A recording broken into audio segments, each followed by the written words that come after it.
Perdón. Apologies for the brief hold-up. I'm just reviewing some documents. We will now have presentations delivered by our panelists. And starting off our session, we will have presentations which will be followed by a session for questions and comments. We will allow each panelist a period of 5 minutes to deliver their presentation. Before we move on to our conversation, our panel is made up of Mr. Mamadou Goita here at the podium with us. He is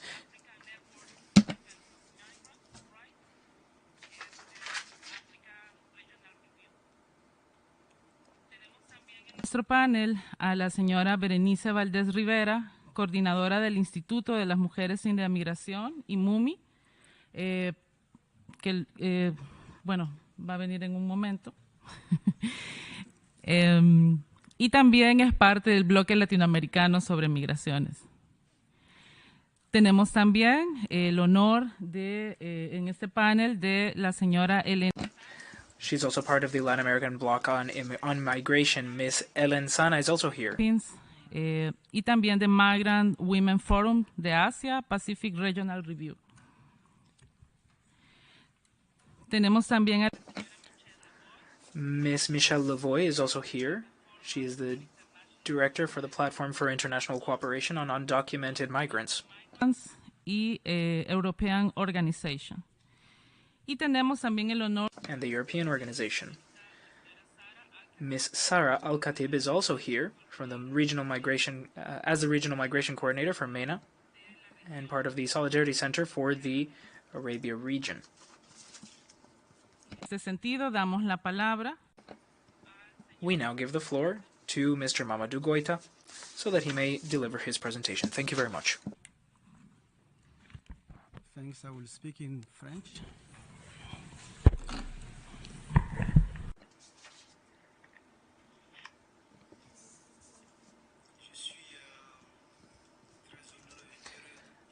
I am so honored and happy to speak on behalf of the African Network for the Defense of Migrants' Rights, PANIDMIR, which is part of our global network.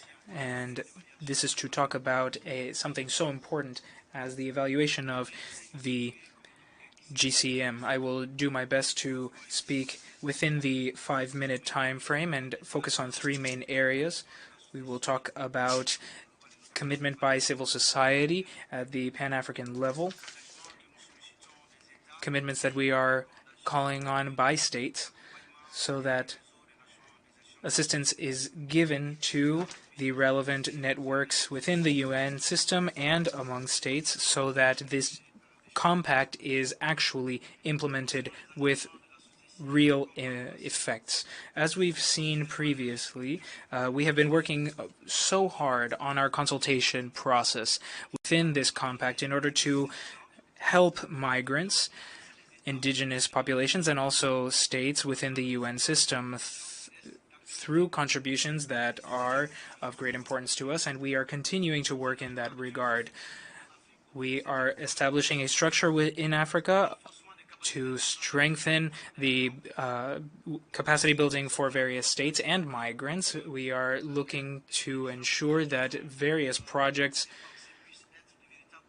currently in their gestation periods are actually implemented and developed further down. We are looking at implementing research to better document this process, especially the implementation of these projects. And we have seen publications coming out looking at the implementation of these efforts, and there are other publications that are of great importance as well in this regard. We are organizing and will continue to support states with our activities to further implement this compact, including public efforts including public policy actions that will help us to address the various crises that show why this compact is so important and which shows why we have not been able to fully implement this compact thus far. In many cases, we have sought to implement these projects implemented by states concerning the compact specifically. Then there is follow-up concerning commitments and actions by states, especially among civil society actors. And in this area, we look at information that has been brought together.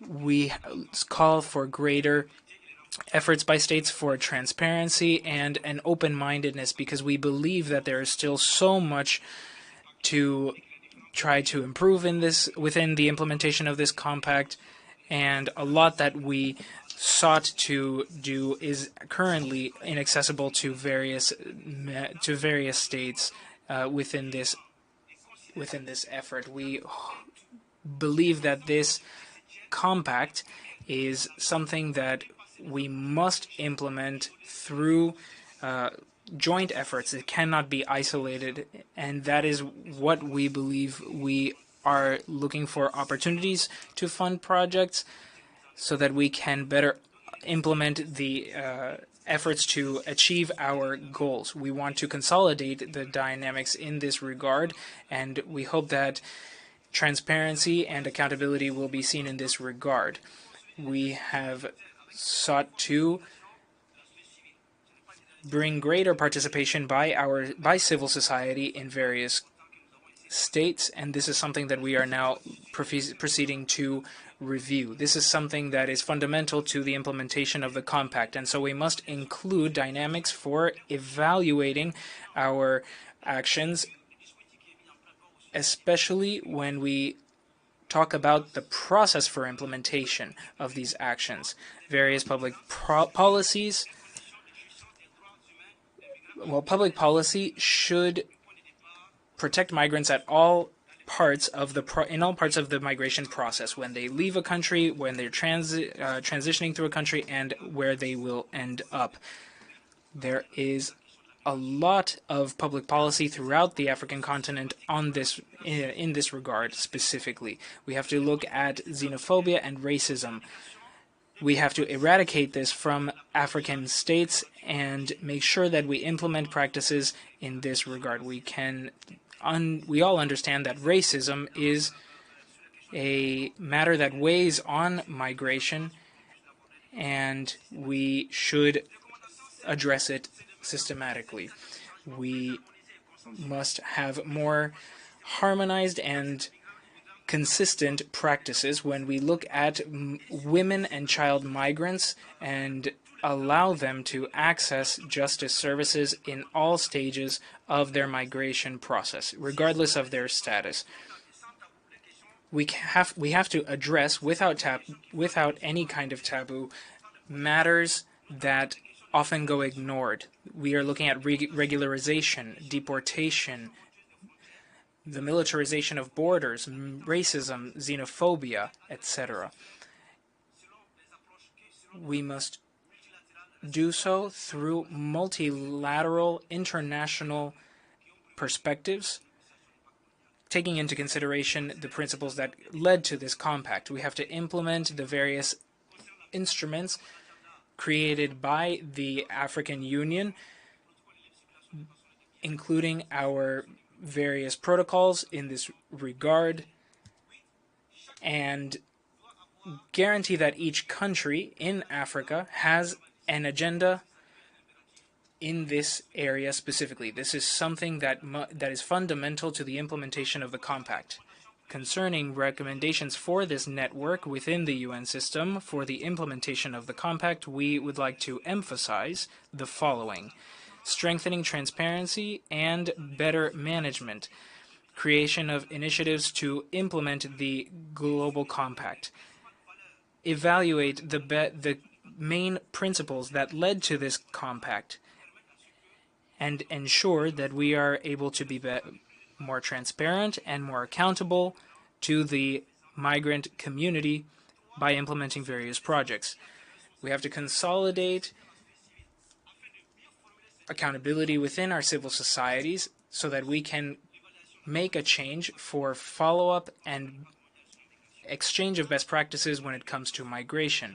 We have to contribute to initiatives by actors within civil society by guaranteeing a follow-up and an implementation of the Compact for Migration. This will allow us to take important steps forward and bring new momentum to our compact, which is so important to humankind during such a difficult moment. Thank you very much for your attention. Gracias, señor. Thank you so much, Mr. Goita. We now have Ms. Berenice Valdez Rivera. You may proceed with your presentation. Thank you so much. I will go ahead and speak in Spanish. I'm so glad to be here with my colleagues at this table. I'm so happy that we've been a part of this process ever since the Statement of New York, and also alongside all our civil society colleagues, and be here in what is a historic moment. And we should only hope that it's a historic moment towards progress, not a step backwards in any way. I would like to thank the states who are here. If you could actually please go ahead and raise your hand, all states present. 3 states. Okay, thank you. We appreciate your participation, and we would hope that other states might be present as well, because this is a session that people care about. We've come from all over the world to be heard. We've gone through so many filters. We are a privileged group of civil society members and immigrants because we have been able to get a visa to the United States, which is one of the hardest to get in the world. We are healthy.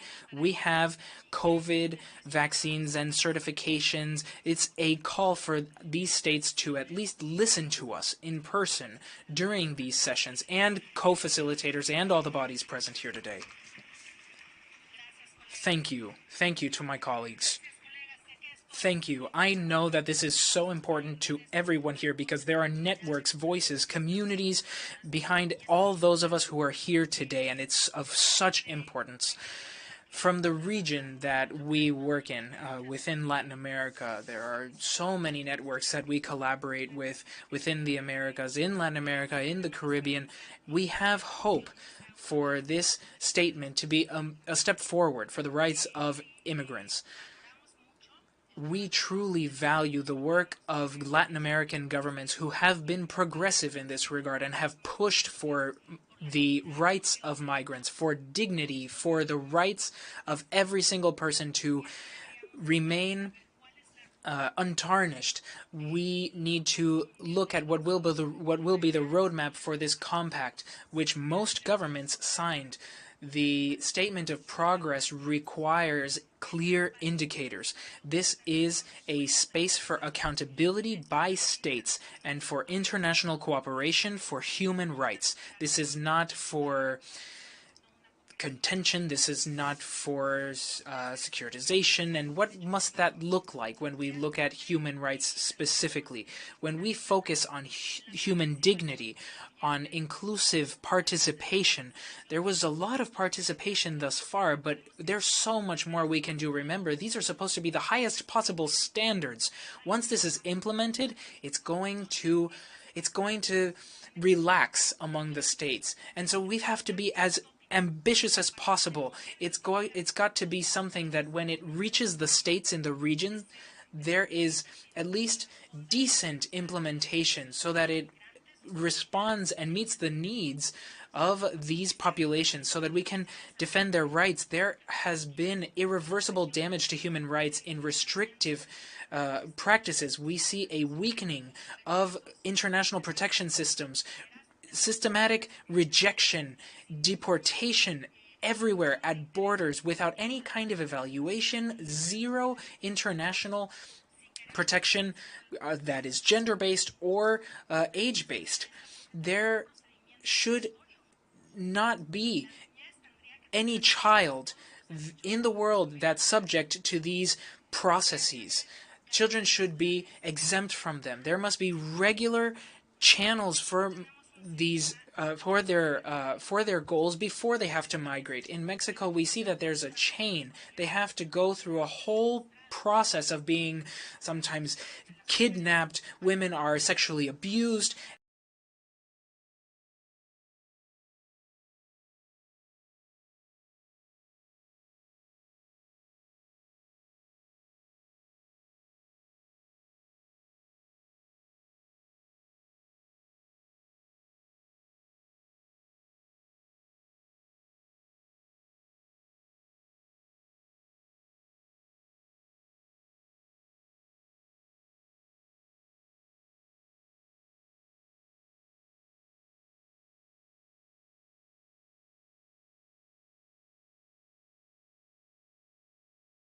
There's agencies that work on this constantly, and we have to work hand in hand with the states because that's the humanitarian aid that we really deliver. I would like to close by saying that those of us in civil society will continue to work in this regard. In the Americas, we hold on to the hope that seeing how progressive our governments have been with these statements, with these compacts, will be just as ambitious at the national, at the regional level. These regional mechanisms, I don't know if there is necessarily another regional mechanism that should be mentioned here. There has to be a degree of accountability here. The next forum should be a forum for accountability. Thank you very much.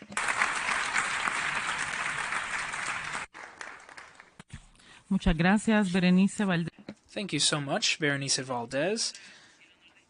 We now will have the honor of listening to Ms. Elena Sana.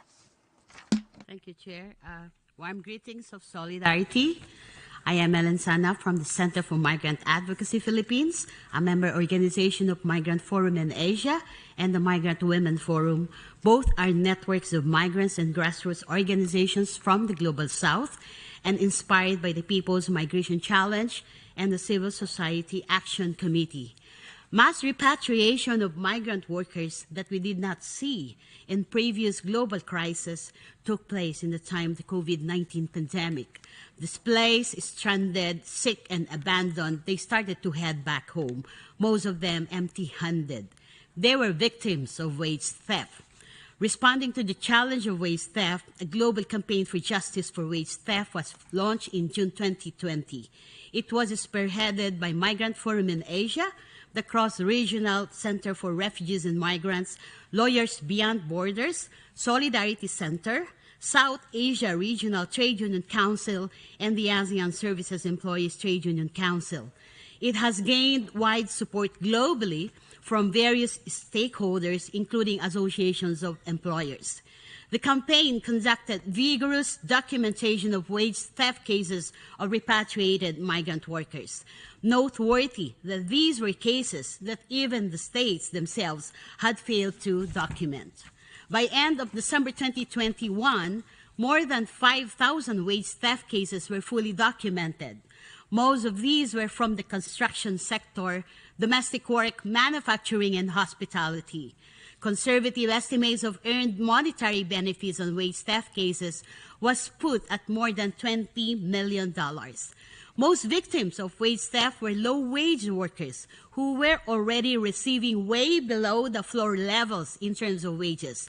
In the ILO 2020 study on wage gap on wages, on the average, the migrant pay gap is 12.6% less than national workers' wages and could go as high as 42% or a staggering 71% less for the so-called low-skilled migrant workers.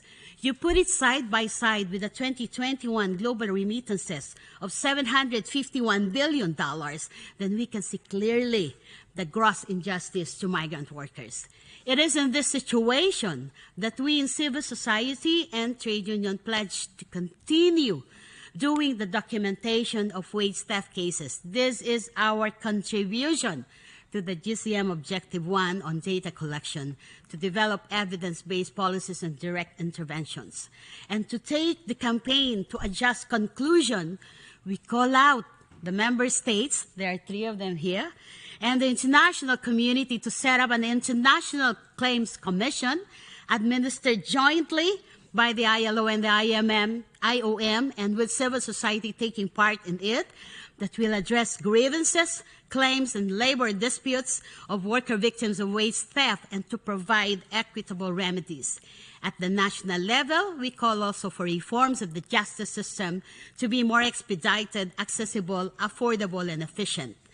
We also implore the UN network and its member organizations collectively and separately to support the creation of a compensation fund for the International Compensation Claims Commission under the auspices of the GCM Multi-Partner Trust Fund to answer for wage theft claims. Subcommissions at the regional and national levels may be set up to facilitate the process of disbursements. The availability of a compensation fund will incentivize many more victims of wage theft to come forward. Justice for wage theft is one substantive way to move the GCM agenda forward. Apart from the justice for wage theft issue, may we submit the following recommendations for effective implementation of the GCM. For the UN Network, number one, for the UN Network and its members to welcome and support initiatives and efforts of civil society groups to self-organize for the GCM processes. At the same time, we recommend that the UN Network be proactive in extending support to civil society participants in terms of securing visas and support for travel. Number two, the Asia and the Pacific sub-regions deserve separate processes as their issues are diverse and distinct. To tackle these in parallel processes will be perhaps more rational and justifiable. They can regroup afterwards to remain consistent with the UN setup. We hope this proposal will be given serious consideration. Number three, the GCM processes must be meaningful and outcome-based. To this, we recommend that the network and its member organizations sustain their work with governments and relevant stakeholders on the ground the whole year round and not only on agreed schedules. We cannot expect significant changes in global migration governance if we will not change the way we do things. We must challenge and push back to enable all stakeholders, the migrants in particular, to fully and meaningfully participate in this process. Thank you.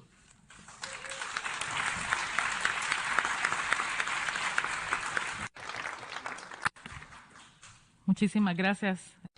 Thank you very much, Elena Sana.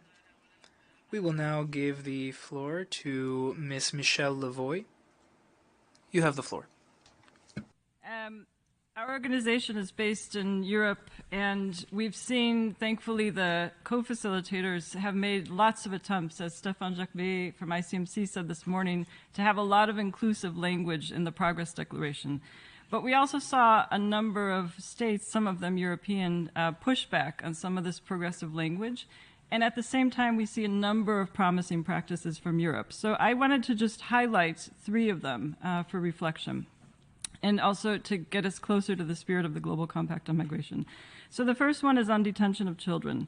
I think we can probably find the language now in paragraph 31 of the Progress Declaration acceptable, but in terms of how we got to this language, many of us accompanied this very closely, and we find that the language on the best interests of the child was much stronger in previous versions. Bede has just talked about the importance of this level as having the highest possible standards. 196 UN member states have ratified the Convention on the Rights of the Child. We have almost 100% ratification of this instrument. There's only one country in the world that has not ratified that. And what's interesting is that there's been a joint general comment from the Committee on the Child Rights and the Migrant Workers Committee in 2017 that said that immigration detention of children is always a child rights violation. It's never in the best interest of the child. You can look that up on paragraph B5 of that joint general comment. The language is actually very rich. So it's somewhat disheartening to see in the Progress Declaration, paragraph 32, that still refers to some policies and practices associated with immigration detention can negatively affect children's development. Detention can negatively affect children's development, not the policies and practices. Obviously, they hamper it, but it's detention itself. So we feel that, unfortunately, this concept of best interests of the child is being slightly hollowed out in this Progress Declaration. We feel, however, that in paragraph 57, when we talk about considering mechanisms, progress, and challenges to working to end the practice of child detention, this is hopeful. However, even that language was stronger in previous versions. The European Parliament has called 4 times since 2018 for an end to child detention. And in Europe, a report from the Quakers found in 2018 that Ireland didn't detain any children. and that there were 8 EU member states that didn't detain unaccompanied children. And we've seen from pilot projects across Europe that have tested the effectiveness of community-based solutions, including for children and families, that there are more humane, rights-based ways of managing migration. So on this issue, we recommend that states change their laws and practices to end child detention and to ensure that they're implemented in practice. Getting there means working with civil society, because many of the promising practices are already being developed by civil society. So we would recommend also doing this in a peer mechanism process. The second point is on regularization, and Mamadou also referred to regularization from the African region. It's very encouraging to see the word regularize, finally, in the Progress Declaration. And the recognition that we need regular pathways. And why is it encouraging? Because it's been the reality for decades, and it's the reality as we speak. Colombia, Thailand have done regularizations in the past years. Ireland is currently finalizing one by the end of July for adults who've lived in Ireland for 4 years or children who've been residing there for 3 years. Ireland's also doing a side event this week on diaspora and regularization. Spain passed a law in 2021 October that simplifies and accelerates procedures for unaccompanied children, as well as those who've aged out. Portugal, Italy issued regularization programs in the pandemic. The European Commission's European Migration Network found 60 different national protection statuses across the EU when they surveyed 24 member states and Norway and the UK at the end of 2018. So we recommend going forward to depoliticize regularization, to have a structured whole of government and a whole of society exchange on the experience of all of these regularization mechanisms and policies and practices. States can also look at the Civil Society Action Committee's paper called 12 Key Ways, where we as civil society list 9 components of regularization programs and how they should actually be developed. And the last point is on access to services. We actually recommend that there have been several references throughout the Progress Declaration to access to services regardless of migration status. There are also several mentions of without risk of arrest, detention, and deportation. They could have been a bit stronger, but basically the biggest barrier for undocumented migrants sometimes to access services is because they feel they will be detained and deported. So this is actually a clear indication that has to be there. And it was actually recommended already in 2011, so 12 years ago, by the Committee of Ministers. So this is the governmental body of the Council of Europe. They issued a recommendation on this issue itself, on access to services, but without fear of detention or deportation. So once again, the global standards, we have them. The ICESCR committee said already 22 years ago, in the year 2000, in General Comment 14, that the right to health should be extended to all migrants regardless of status. So we've seen actually that there was some pushback from some states during the negotiations who wanted to drop the regardless of status. In a sense, it would be disingenuous with their own practices. There's 3 member states who have nearly 30 years of legislation on access to health care for undocumented migrants. Belgium, 1996, Italy, 1998, France, 1999. Sweden's law is from 2013. Germany, last December, said it would try to, in its new government coalition, abolish this reporting duty for healthcare professionals. Norway has a law on communicable diseases where it stipulated for its COVID-19 vaccine that undocumented should be granted priority. Greece has a new national law on the COVID-19 and undocumented. So we've seen in the European region that we have an ample amount of evidence. We have an ample amount of laws and practices that about what works and what doesn't work concerning access to services, particularly healthcare. And we even have recommendations from governmental bodies to each other to make this better. So going forward, we recommend that various stakeholders, national authorities, local governments. And here I wanted to highlight the city initiative on irregular migrants, which is in the European region. It's being coordinated by Compass at the University of Oxford.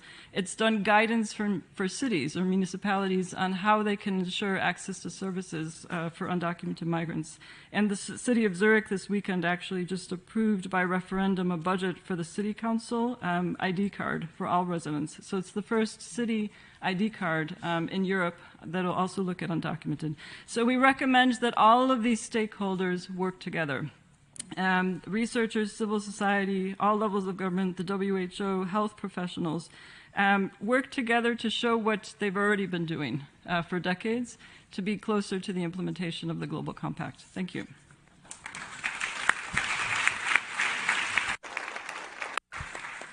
Muchísimas gracias, Michelle. Thank you so much for your statement. We will now give the floor to Ms. Sarah Al-Khatib. You have the floor. Thank you, Claudia. It's a pleasure to be here in this panel representing the MENA region stakeholders.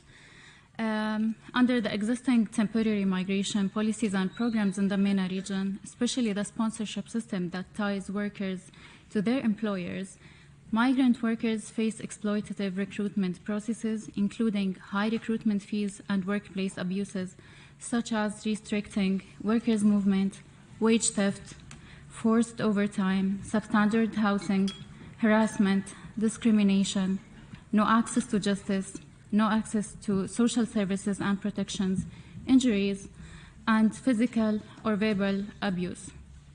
They are often separated from their families for years at a time and generally excluded from social protections. They are denied the right to organize and collective bargaining. COVID has only exacerbated these injustices. Due to discriminatory policies and practices, women migrant workers in the MENA region often face additional hardships, including gender-based violence and harassment in the world of work and in their communities, unequal pay, and access to social protection.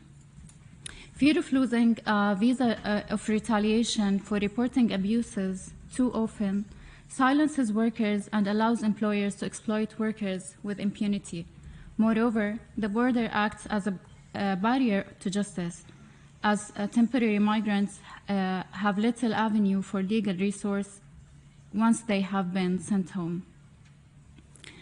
As trade unions and labor rights activists, we call on the governments in the MENA region to adopt a new framework for labor migration that shifts control over the labor migration process from employers to workers, elevates labor standards for all workers, responds to established labor market needs, respects family unity, ensures equity, human rights, and access to justice, and affords migrant workers an accessible pathway to residency. The demanded alternative labor migration model incorporates migrant worker control over their own visas with meaningful government oversight and accountability of employers. With such a shift, power imbalances between migrant workers and their employers would be corrected. Fundamental flaws in the temporary labor migration programs would be stemmed. The current system would be replaced with a coherent-based, rights-based model that restores the dignity of work to all workers by protecting their rights and freedoms, such as self-determination, freedom of movement, freedom from economic coercion, freedom of association and engagement in the social dialogue, freedom from discrimination and GBVH, freedom from intimidation and retaliation, migration as a family, equal labor rights protections, access to justice, and access to services. We call on the governments in the MENA region to, first, abide by the international human rights and labor rights standards to put an end to the sponsorship system, which is a form of modern-day slavery.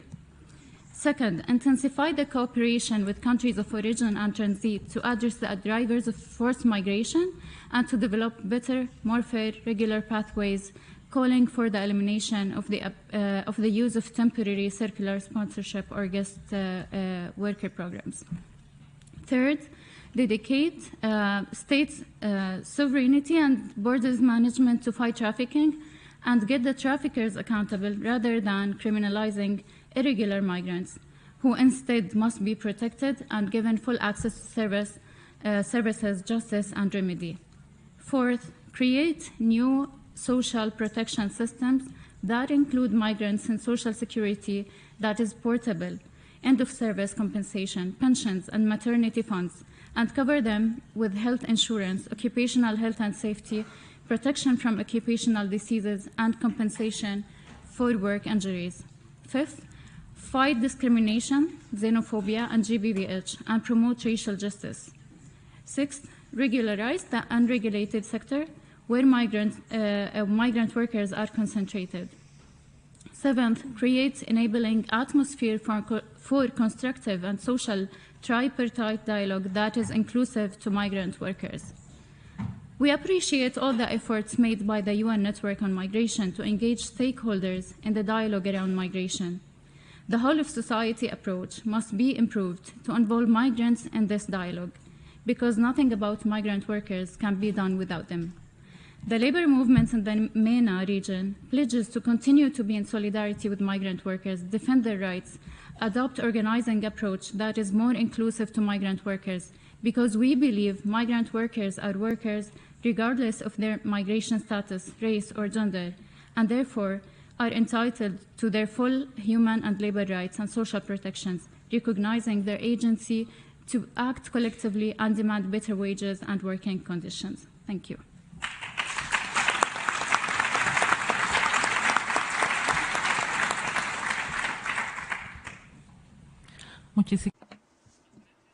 Thank you so much, Sarah. Thank you to all of our panelists. We will now allow for comments by participants in our thematic discussion. Just some ground rules. As we said previously, whenever a speaker is asked to take the floor, we ask that you click on the button for the microphone and wait. Then the speaker should begin only after their microphone's light turns red. And we ask that participants limit their statements to 2 minutes. This is in an effort to allow others to participate in this session as well.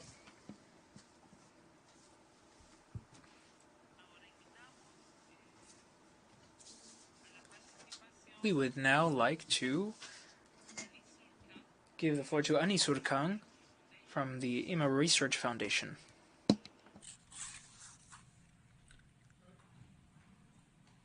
Está en el... ¿Dónde está? Hello.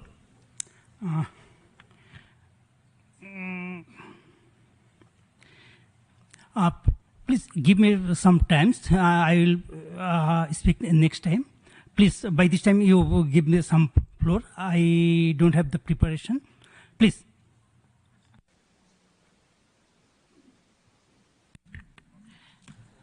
De acuerdo, muchas gracias. Of course. Thank you. We will now put a video up. This is a message by Ganta Biayashri of the Absolutum Consultancy Private Limited. If we could please put the video up. Excellency, the President of the General Assembly, distinguished delegates, ladies and gentlemen, we take this opportunity to convey our deepest appreciation for convening the first IMRF pursuant to General Assembly resolutions 73/195 and 73/32, despite the significant challenges and impacts of the COVID-19 pandemic. We are confident this intergovernmental global platform, along with the United Nations Network on Migration, will be instrumental in supporting and progressing women's migration across the world, implementing all aspects of the global compact for safe, orderly and regular migration, including as it relates to the 2030 Agenda for Sustainable Development. Around 1.25 million women migrate every year from India, with over 15 million women and girl children already categorized as Indians residing overseas.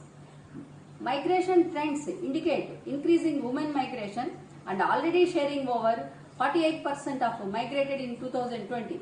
However, reverse migration started during COVID-19 due to unprecedented safety measures. Over 22,000 Indians were safely reverse migrated to India due to the Ukraine crisis. Perhaps the most safest operation of reverse migration implemented by any country ever during war. Migration patterns are back on track to pre-COVID levels. This is significant at a time when the United Nations is undergoing ICN for Security Council reform. Migration patterns can be connected to a circular model by diaspora connecting to campaigns like Beti Bachao and Beti Padhao through local grassroots efforts aided by diaspora's informal vote to Chalo India and digital initiatives. Chalo India, an initiative announced by the Honorable Prime Minister of India to the diaspora of India in May 2022, potentially will share experiences and initiatives, policy tools, platforms for peer learning, advocacy strategies, among other during the implementation of the GCM. This initiative will advance the implementation of the GCM, including in advancing the recommendations of the Secretary General's report through its forward-looking migration strategy.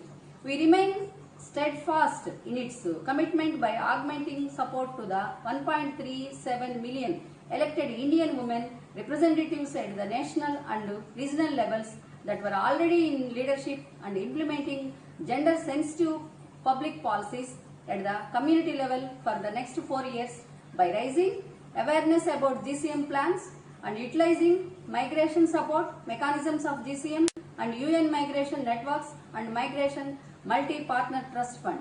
Measurement and monitoring progress on support reviews of GCM implementation post-COVID world for our daughters and women migrating across the world. We will conclude our remarks by reiterating our commitment for inclusivity and strengthening cooperation and advancing implementation of GCM. Thank you. Namaste.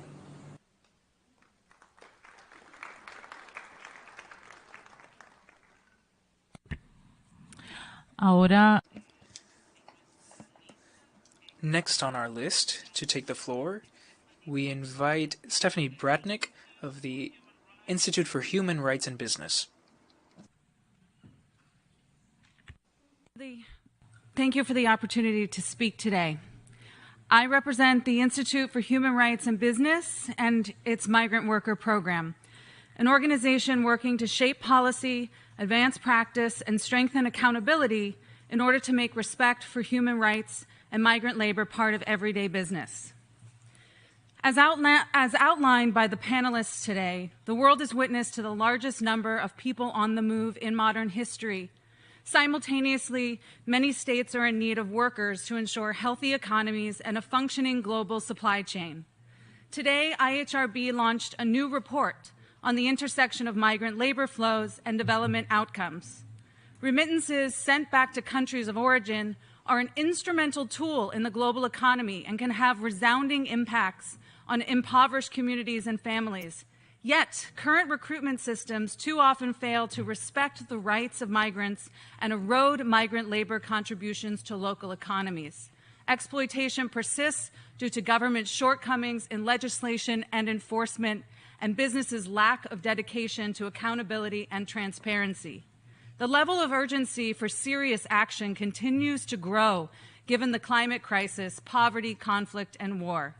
We call on business, governments, and the UN to increase civil society and worker-led collaboration.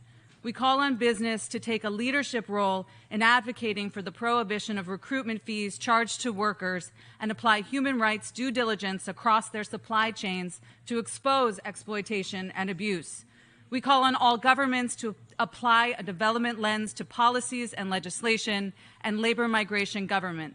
We support and believe that open pathways for migration mobility and state labor migration visa schemes, when they meet international human rights standards, hold a key to migration with dignity and can play an integral part in the implementation of the Global Migration Compact and movement towards key components of the SDGs.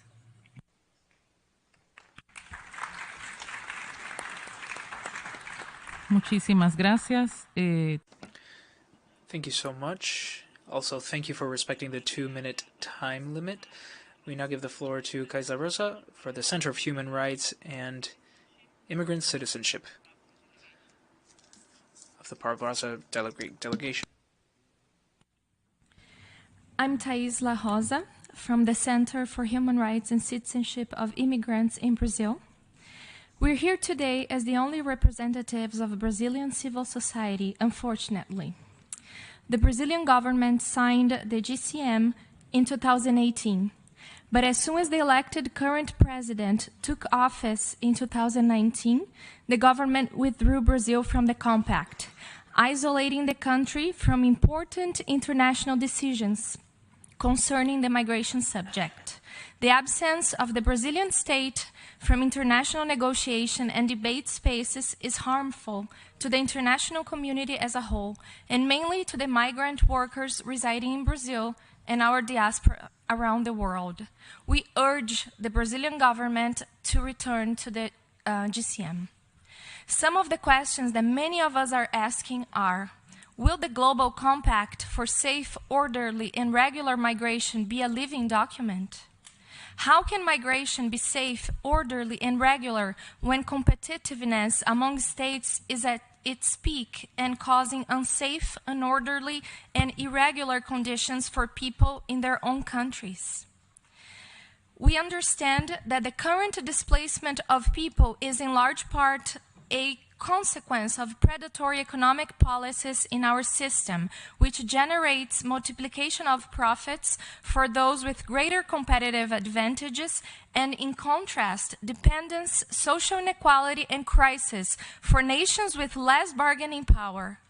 Regarding the commitment to minimize the local adverse and structural factors that drive people to leave their countries of origin, which is goal number 2, this is an action that involves not only the national government, but also the international and regional organizations that work in the context, and foreign governments that influence and intervene in the politics and economy of other countries.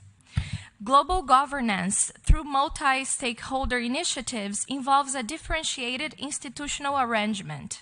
If in multilateralism there is a prevalence of state actors, in multi-stakeholderism there is a new allocation of power and the centrality of stakeholders in decision-making and implementation, regardless of the governmental sphere. In this sense, one can observe the emergency and evolution of independent actors beyond the Westphalian paradigm or even the UN system, including transnational corporations and civil society organizations. And finally, there is indeed a lack of trust in our governments regarding the effective implementation of the GCM, but then it is our job as civil society representatives to pressure states to take the GCM seriously. It is our job as well to take a step forward and hope that our governments will join us when the time comes. GCM is a huge step forward. It is not perfect, but it is a win. It is too big and too important to fail. Thank you.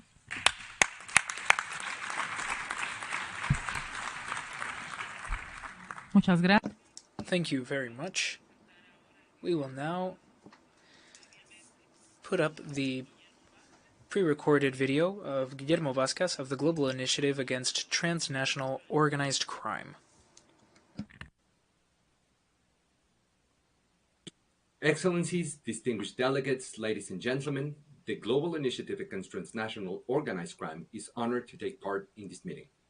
At the Global Initiative, we research the intersection of organized crime and many international agendas, including migration.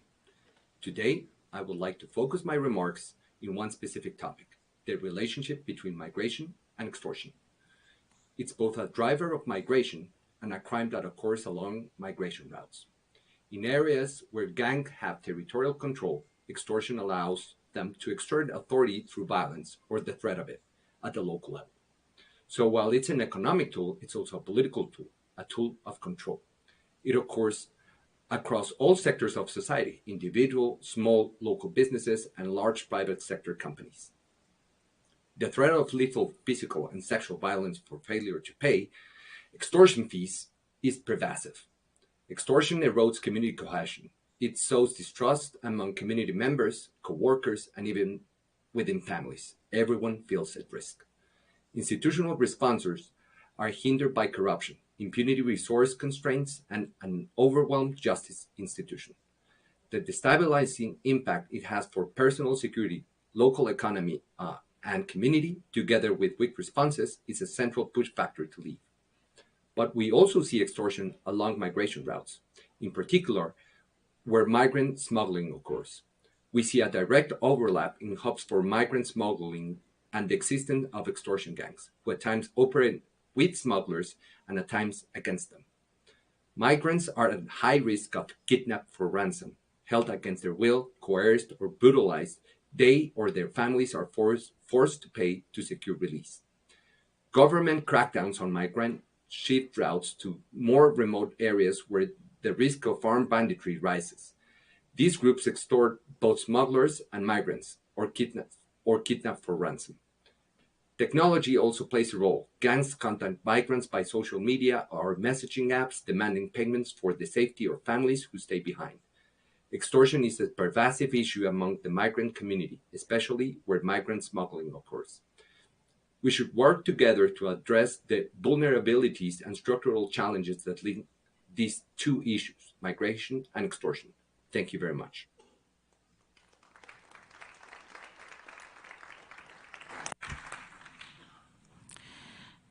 Ahora damos. We now give the floor to Def Sullivan of the GATEF organization. You have the floor.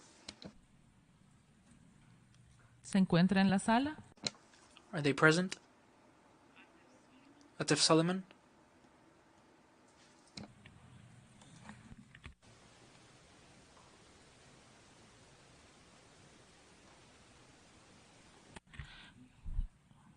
Atif Sullivan. Atif Sullivan, if you're present, if you could please turn your mic on, click on your microphone button to take the floor. O si levanta la mano, si necesita alguna. Or maybe raise your hand if you are in need of assistance.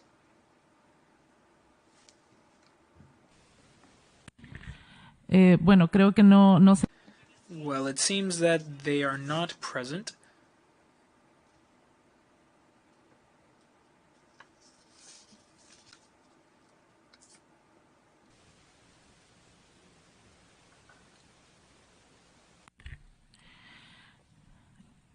Se encuentra. We will give the floor to Lubavrash Nopan of the Women's Rehabilitation Center of Nepal.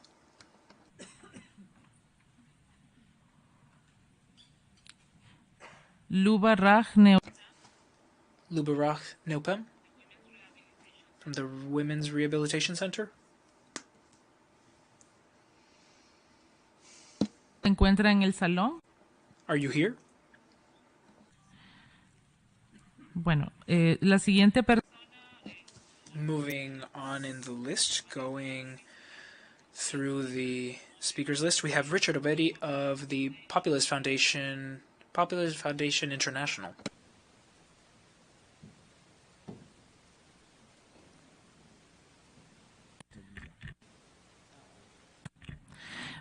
Bueno, ya que creo que no se encuentra. It seems that the individuals that I have mentioned are not present. We will continue going down the list, and we will now present Amber Pearson's video of International Migrants' Bill of Rights Initiative. Hello and good day, Your Excellencies. My name is Amber Pearson, and I am a law student. It is truly a privilege to appear virtually before the honorable delegates gathered here today on behalf of the International Migrants' Bill of Rights Initiative, or the IMBR Initiative. During this short presentation, I will share an excerpt of the research conducted by the IMBR Initiative, as well as the linkages between the initiative's Migrant Rights Database Project and the Global Compact for Safe, Orderly, and Regular Migration. The IMBR initiative's Migrant Rights Database Project, or MRD, is a novel study of 36 states which host approximately 75% of the world's migrants.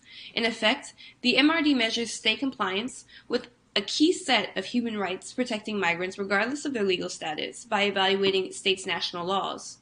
The database evaluated national law in 2019, or just as states began to pursue the realization of the GCM's objectives, and the data will be published later this year. Turning to the subject of detention, through the GCM, states have agreed to make detention of migrants on the basis of their status as a last resort. Against the backdrop of Article 9 of the ICCPR, the GCM is thus an important restraint on the arbitrary detention of migrants. Moreover, the IMBR initiative's work in the MRD suggests that as of 2019, the national law of 28 of the 36 countries studied failed to prohibit detention of migrants solely based on their immigration status, suggesting that national law failed to reflect basic prohibitions on arbitrary detention at the time of the GCM's adoption. Further, 23 of the 36 countries studied failed to prohibit detention of migrant children. Overall, we hope that the Migrant Rights Database will be a useful tool in measuring national law in compliance with discrete human rights obligations and demonstrate opportunities for improvement within the legal frameworks of the world's most significant migrant sending and receiving states as states continue to implement the GCM's objectives. Thank you.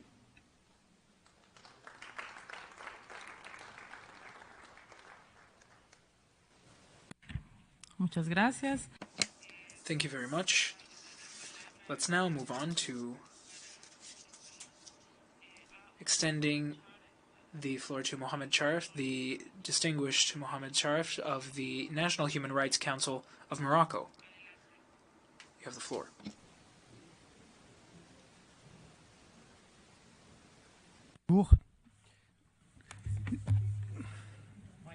Micro, il est rouge.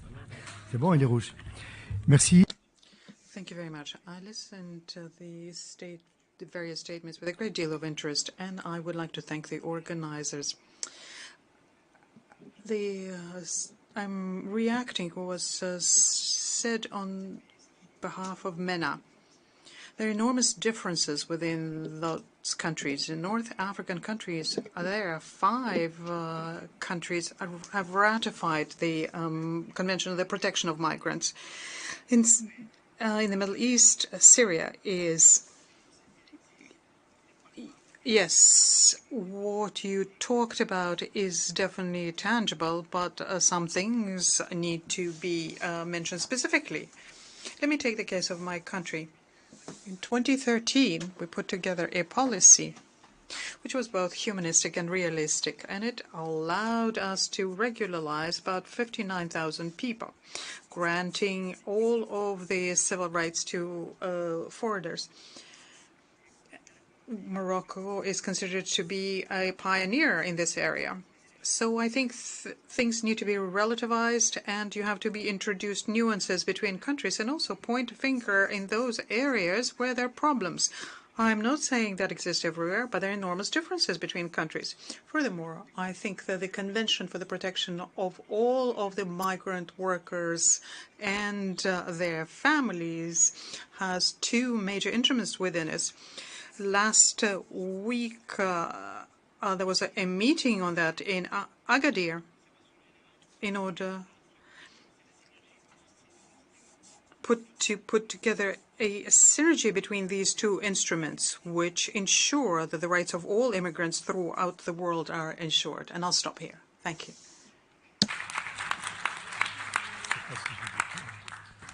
Muchísimas gracias al distinguido. Thank you very much to the distinguished representative, Mohammed Sharif. We now give the floor to Ms. Elva Correa Marquez of KIND, Kids in Need of Defense. You have the floor. Hola, gracias. Hello. Thank you. Thank you for giving me a few moments to speak. As was being said previously, thank you again, everyone. I'm here on behalf of Kids in Need of Defense, an organization that seeks to defend the rights of children and adolescents who are unaccompanied in their origin, transition, and destination countries. We operate in various regions to guarantee access to legal assistance and the protection of youth immigrant rights. I would like to be brief. There are 5 recommendations that have to do with the 23 goals of the Global Compact. Before all else, as a general recommendation, I would like to remind everyone of the principle of protecting childhood as something that should be made a cross-cutting priority among the 23 principles. We have yet to carry out a complete review of this interest in the greater good for children across the 23 goals. We hope that within a few years we will have indicators to present on the childhood perspective, the child perspective in these areas. Due to the time limit, I'm only going to actually get to mention some of the goals that I find to be most important. Information. We do not yet have an identifying image of the characteristic vulnerabilities that children and adolescents face when they are when they are in transit. We need trust funds. We need statistics. We need support by the UN bodies to better understand the childhood population in this situation and better understand them. We need comprehensive solutions. We have to strengthen protection systems for boys, girls, and teenagers. We require legal defense as well. It must be accessible and it must be free for children involved in asylum and migration processes. And I apologize for going over the time limit, but when it comes to regular migration paths, we must have a regular status to be recognized for all children in all states, which will be established for their best interest, something that will allow them to access life in community and society, making sure that they are not subject to pushback or rejection by policies concerning migration that we see in all states that will prioritize systems that will guarantee the rights of boys, girls, and adolescents in situations of migration, in migration status. Thank you very much. Muchas gracias. Thank you very much. We will now give the floor to Atif Soliman of GATIF organization. I believe that they're in the room now. ¿Se encuentra en el salón Atif? Atif Soliman, are you present? No? Well then, let's continue down the list. The floor now goes to Stephanie Cosens of Talent Beyond Boundaries. Si se encuentra en la sala. That is to say, if they are present here today. Stephanie Cosens?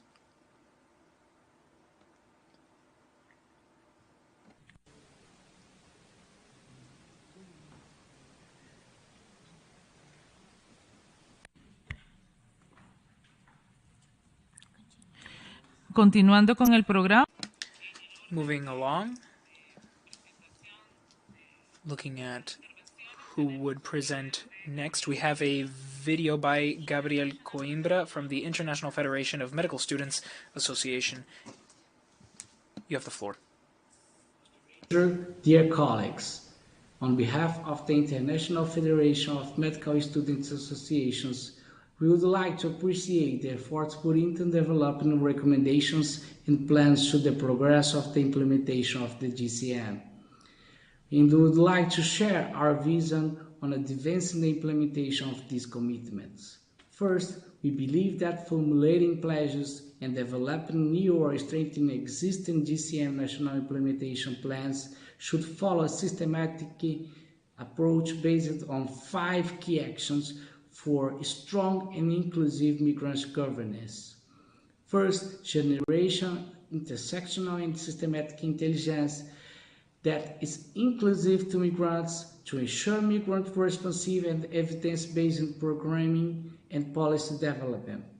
Second, formulating policy and strategic plans that are comprehensive, human rights-based, and inclusive to migrants.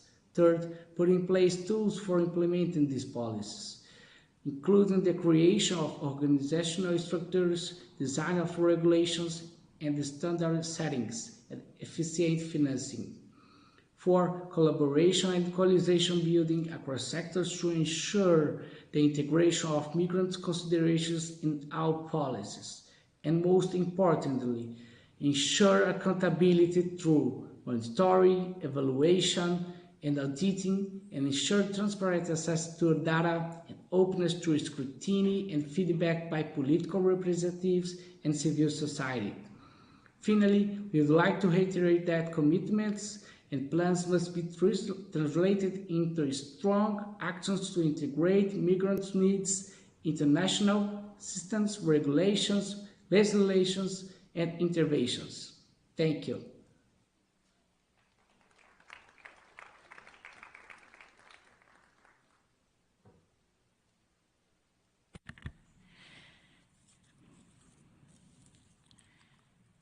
Ahora, We will now hear a statement by the distinguished chair of the Special Permanent Commission on International Rights and Human Mobility from the National Assembly of Ecuador, Mr. Juan Fernando Flores. You have the floor.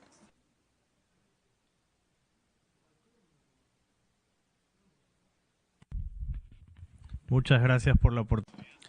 Thank you so much for this opportunity. It's an honor for us to be here today because without a doubt, what has mobilized us at this juncture is an entire process on how we will strengthen our joint work in the area of migration. Ecuador is not just a country of migrants, people who migrate away from Ecuador, but also we receive many migrants. It's a historic process that we have seen coming from Colombia and Peru, and also there is simply a reality to be recognized concerning the migration coming from Venezuela. There is regular and irregular migration happening in the context of my country, and in that sense, with consideration for the pact, the commitment we've made to this compact, there is a process we need where visibilization of a serious issue must be brought to light.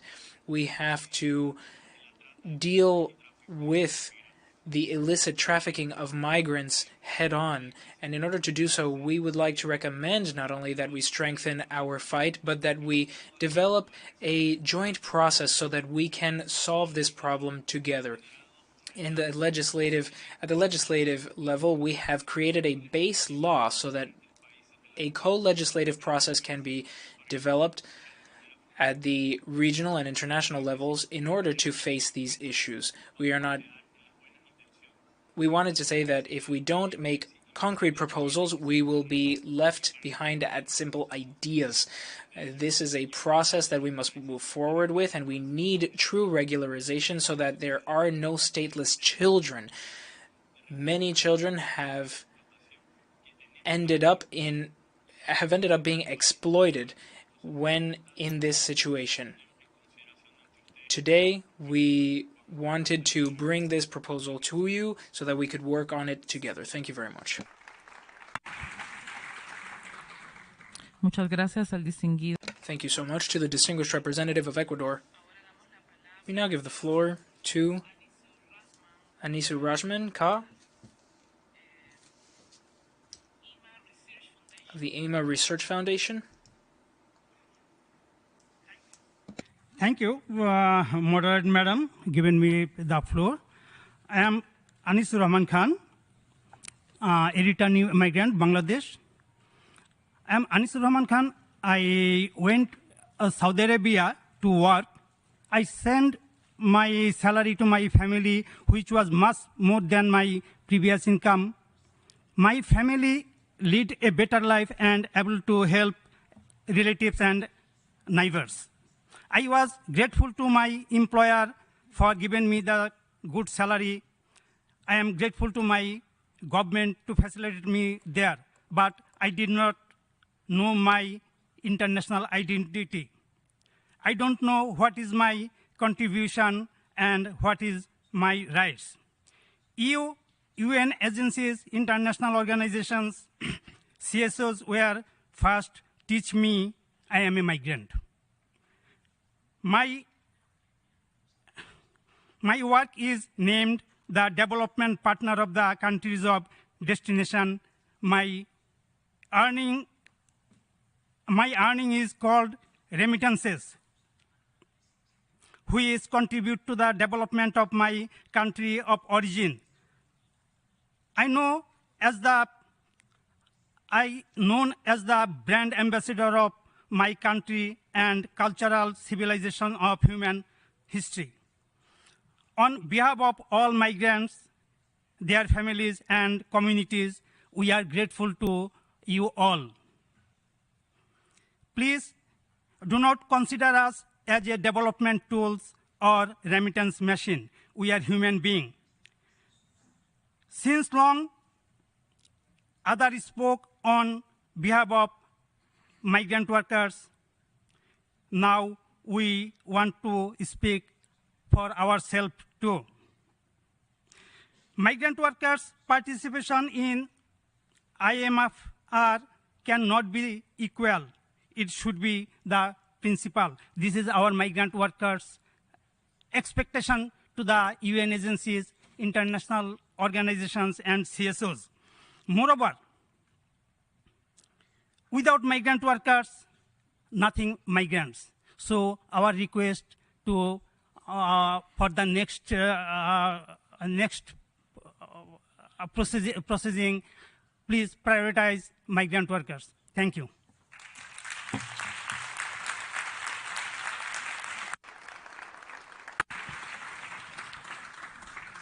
Muchísimas gracias. Thank you so much. We will now give the floor to our next speaker, and I would like to remind everyone to respect the 2-minute time limit. We will now give the floor to Mohammed Salah Tahir of Sakhkal. You have the floor, if you are present in the room, that is.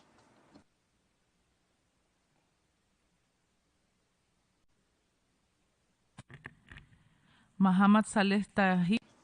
Mohammed Salah Tahir? Well, if they are not here, then let's give the floor to Maimuna Isaja of Regional Commission on Human Rights. Dakla?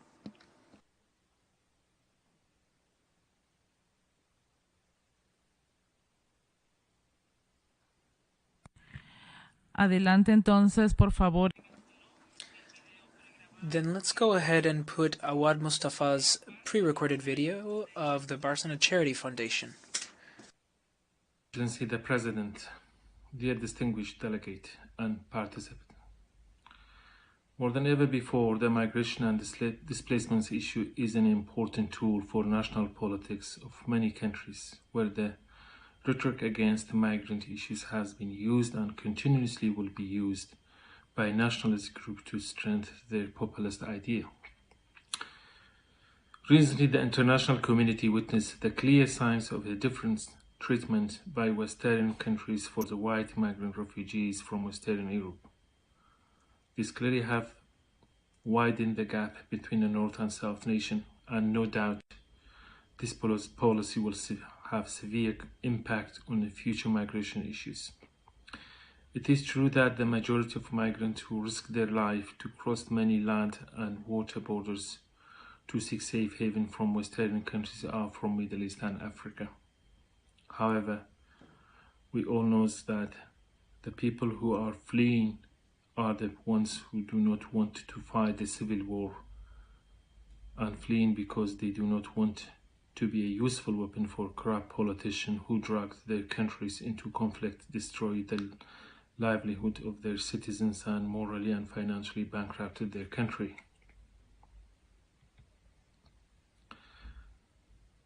Through our intervention with the refugees and IDPs in the last 10 years in Iraq, we noticed that most internally displaced people do not want to migrate beyond their country's border, but their opinion and behavior normally change within a year as they lose hope for peace within their country, and at the same time their aid from international community cut, even in many cases fund for camp management and services fully stopped. That's what's currently happening in Iraq, which majority of IDPs who fled during ISIS attacks still living in the camp, at the IDP camp in Kurdistan region of Iraq, but their aid and fund for services cut by UN agencies, and because of the new crisis in Ukraine, the international humanitarian agencies have shifted their focus toward Ukraine war.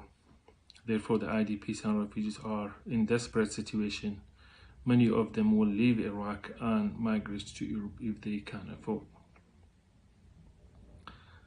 The post-COVID-19 proving to be very difficult for developing countries to recover, and citizens hardly are able to meet their basic need, especially the citizens of those countries where the conflict and climate change is in full force. Therefore, today Barzani Charity Foundation join other organizations who are seeking fair, equal treatment for all migrants regardless of their identity, race, and religion. Also, we ask international community to strengthen their collaboration among all actors toward refugees and IDPs to help them to settle permanently where they are, instead forcing them to remigrate to another country. I thank you.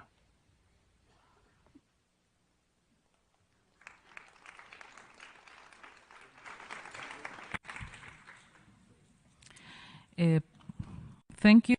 Floor, please, to take the word to Ulan Nogoyabe, the Council for Migration, please.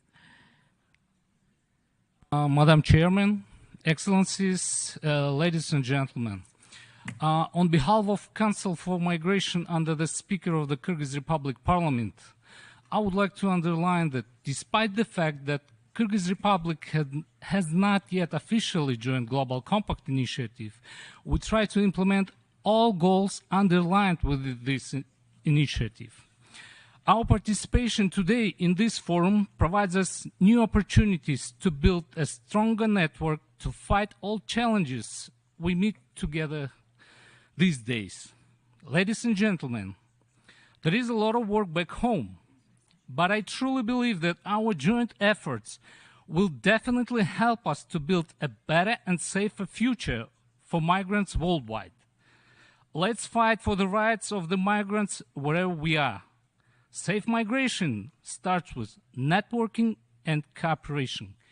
Thank you for your attention.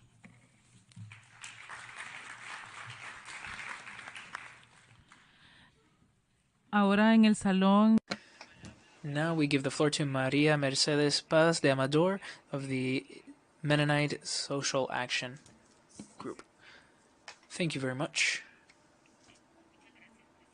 Thank you, Madam Chair. My name is Mercedes Perez, and I am based in Honduras. We are part of the Latin American bloc, and we receive support from the Lutheran Church in America and the Mennonite group concerning progress within the compact. Thousands of our compatriots are being deported to their countries of origin. Honduras is no exception. If you look at the numbers from last year, we had 8,000 migrants deported, and this year it's been 35,000 people by the month of April, which sadly are coming back with their dreams destroyed. They have been deported with mutilated extremities for having crossed high-risk routes, and others paradoxically have lost their lives in the search of a better quality of living. We would ask for the elimination of the inhumane practice of separating families, which leaves deep scars, and we ask that constant violations of human rights against those in human transit come to an end.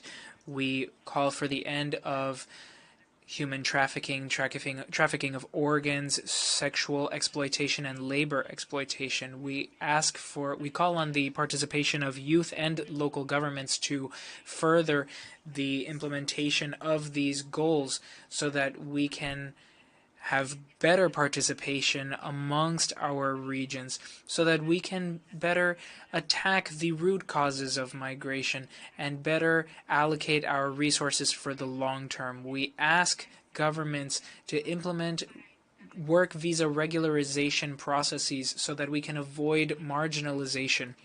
I would like to take this opportunity to call on delegations by Latin American governments for a meeting within this very space to present the issues we face and establish alliances that could lead to solutions for these problems. Finally, we want to say that without migration, there is no development. Thank you very much.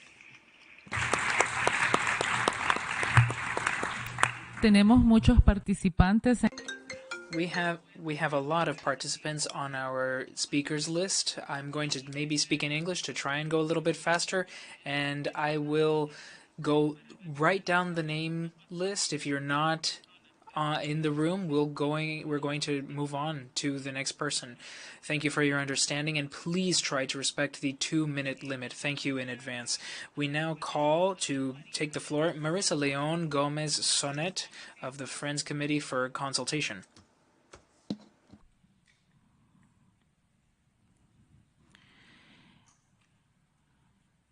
Llamamos entonces. Moving forward, the floor goes to Anil Astari Andayani Avi of the International Migrants Alliance.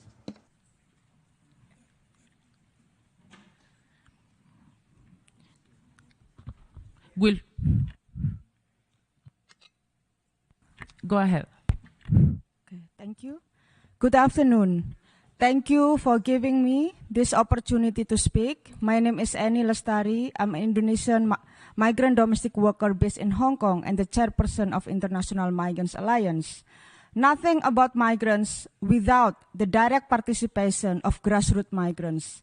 That was my message when I spoke representing migrants at the opening ceremony of the UN Summit on Migrants and Refugees in September 2016. I was very happy and thought that many speakers in today's hearing echo this message. And so I am here, a woman migrant worker speaking up. For the participation of grassroots migrants in the GCM process to be effective and meaningful, we simply need to make it happen. When the migrants are aware of the GCM, they express interest to learn more and participate because this is one way to change their condition. But our participation is faced with many challenges: language barrier, financial limitation, digital divide, lack of support to capacitate and empower the grassroots. How can the millions of migrants be part in the follow-up and monitoring of the GCM if these challenges are not being addressed? But beyond the GCM, migrants continue to experience harsh working and living conditions, social exclusion, racism and discrimination, criminal neglect wherever we may be. This even multiplied during COVID-19 pandemic. We want to raise this problem to the host and home government through the GCM implementation, but there is no clear mechanism in place for us to engage. Because of this, meaningful participation of migrants is threatened and our issues are buried. The process leading to IMRF is unclear and untransparent. This left me with a big question in my head.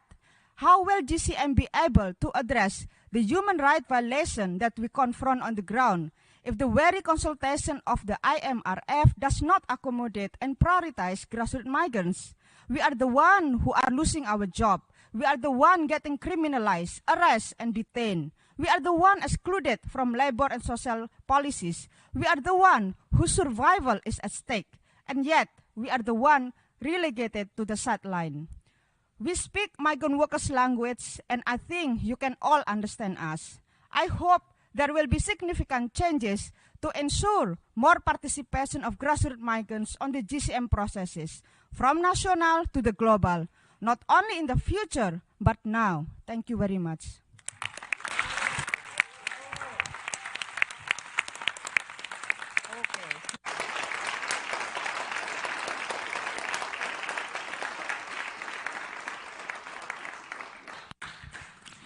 Por favor, tomar la palabra. Now, Wilfredo Acuña of CARE, Ecuador, has the floor.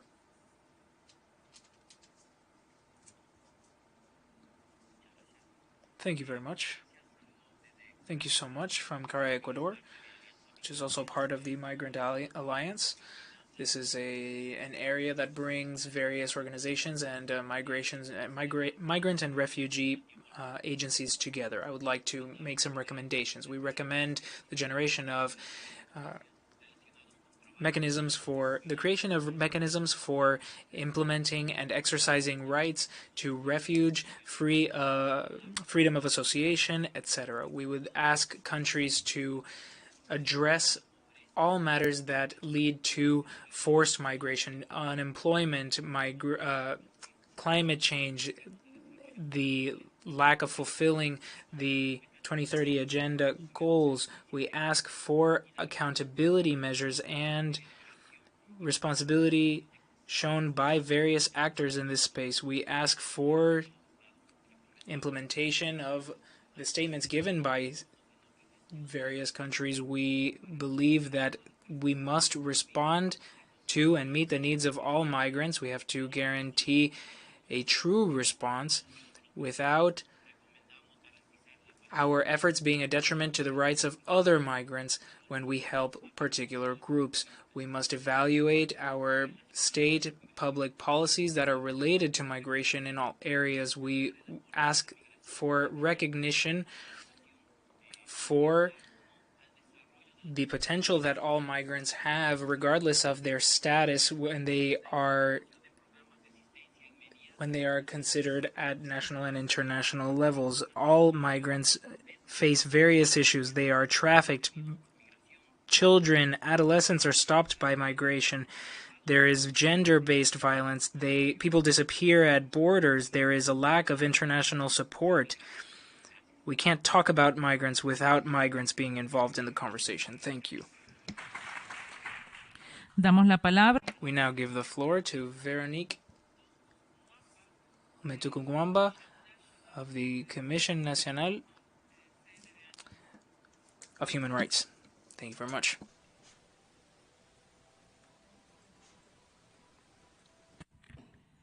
Damos la palabra. We will now give the floor to Lola Abduka Diroba from Solidarity Center for Central Europe. She's not there. Okay, thank you.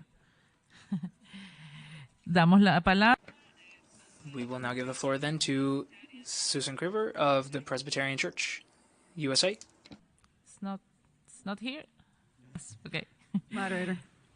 Now, please, the word to host. Excuse me, moderator. Sorry again. Oh, sorry. Yeah. Go ahead. Thank you, moderator, for the opportunity to speak. My name is Susan Crabiel, Associate for Refugees and Asylum with the Presbyterian Church, USA. As a church, we have the privilege to work with refugees and migrants at the grassroots level in the U.S. and with partners around the world. One such partner is Churches Witnessing with Migrants, a coalition of faith communities, migrant-serving organizations, and migrants themselves. I am grateful for today's multi-stakeholder consultation, but what more can be done to ensure greater involvement of migrants in the GCM discussions? As Presbyterians, we believe in the intrinsic worth of each human being, created in the image of God. The act of migration does not change that. Therefore, governments have a responsibility to uphold the most basic human right, to be treated with dignity. Safe and humane treatment must extend to migrants' lives in the destination country, not only along the migration route. The U.S. immigration detention, for example, is not safe, and government reliance on detention does not provide for safe migration. Pauline and Alma were not safe. Two women, one from Cameroon, one from the Philippines, both ending up in the Irwin Detention Center in the southern United States, held for months in substandard living conditions without medical attention. They were sent to the same doctor who performed unauthorized gynecological procedures on them and dozens of other women. Their lives were forever changed. For Pauline, the loss of future children, for both the pain and suffering extending to their family and friends. It is felt by people like me who struggle with Pauline and Alma to help them feel safe again as they rebuild their lives. We encourage national governments to be more committed and creative and how to involve migrants in their national policy planning and evaluation. And we ask IOM and the Committee on Migration to work harder to ensure greater inclusion of grassroots migrant organizations in future consultations and reviews. Thank you.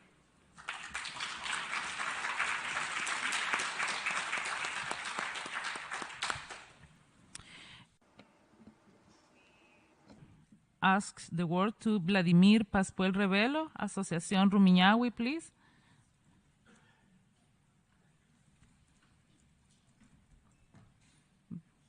Vladimir.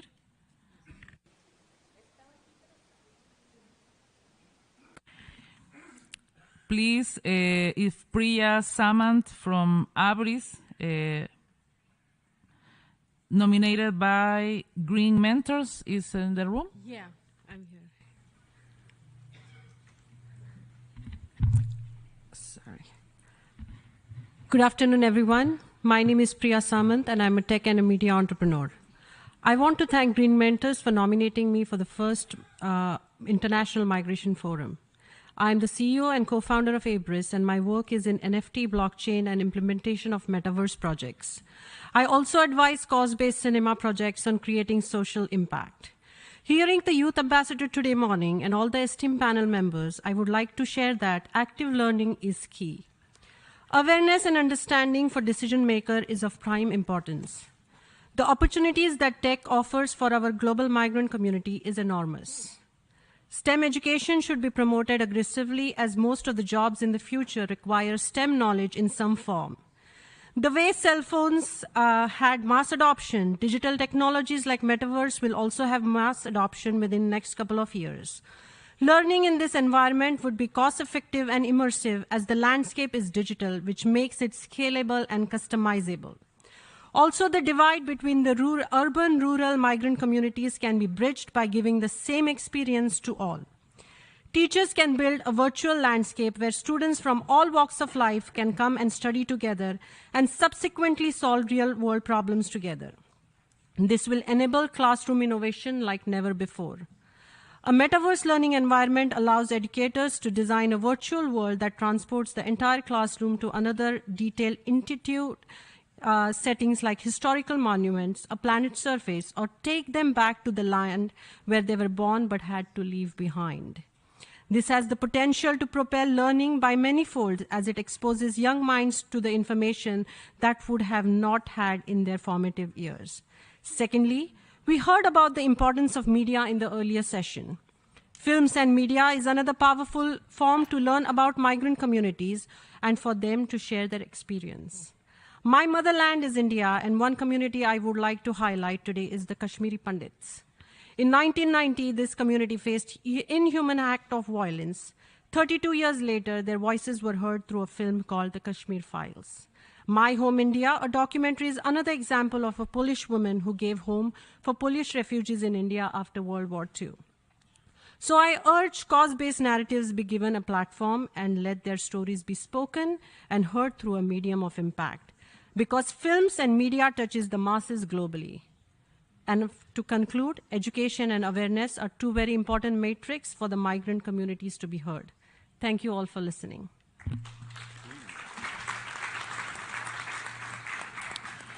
Please, we call Diop Montaga, the Kiruko Association, please. Bonjour. Je vous remercie de me donner la parole. Thank you for giving me the floor. I'll try to sound more optimistic than what we have had so far. The Marrakesh Pact, for us, recognizes migration as a vector of prosperity and sustainable development, and also provides an opportunity to fully participate in the participation by developing the national policies in Morocco under the leadership of His Majesty the King.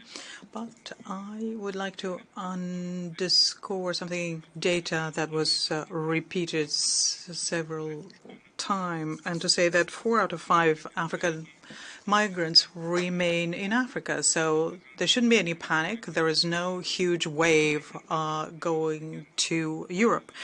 Most of them remain in Africa. And we in Africa are involved in reflecting on African migration and also looking at the data in the pact and the objectives we have there. This work is going on in Rabat. To talk about the intercultural aspect of our work, it's my honor to represent this here. We work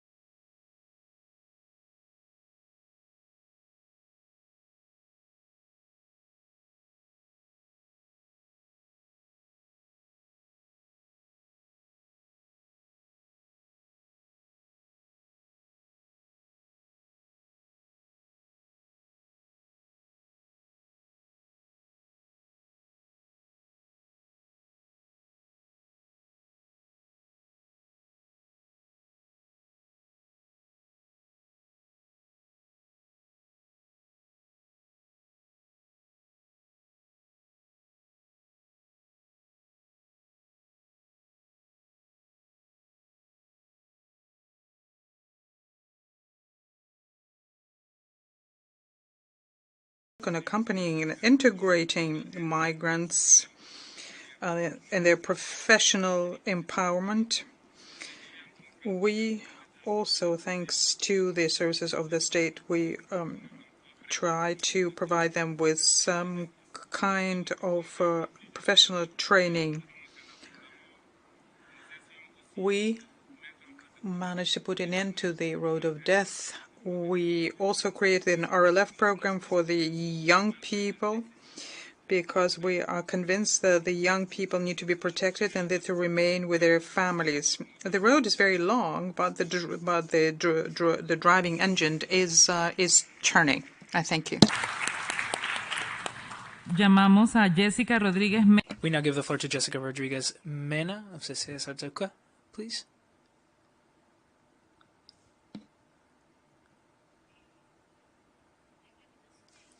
Implementation of the GCM of 2018 brought hope among all our states that there might be a change to this humanitarian crisis that millions of people faced all over the world. But over the last 4 years, during a global pandemic, the situation has gotten much worse, and there have been few measures to improve things. We completely condemn xenophobia, and we see that there is so much discrimination against a truly vulnerable population. Unilateral measures and sanctions have only worsened this crisis in various regions. The migration crisis was fodder for political radicalization. They were often incriminated, and borders were closed without respect for human rights. The GCM has not brought about the solutions that we expected. There have been millions of unaccompanied minors that were never reunited with their families. So many were never able to regularize their immigration status. We have to guarantee the right not to migrate, the right to migrate, and the right to return voluntarily. We have to use public policy to have humanitarian standards. We have to make sure that people can work in a formal economy and make sure that there is social security so that when these individuals decide to retire, wherever they do, they can have access to some kind of a pension, for example. We must remember that states must respect the rights established by this organization. We will not have workers or migrant workers that can enjoy their rights if they're not able to come together, for example. And that's why unionization is a true sign of dialogue and support. Thank you very much. please, we call Forced Migration Studies Center for Afghanistan. Wise, please. It's in the room.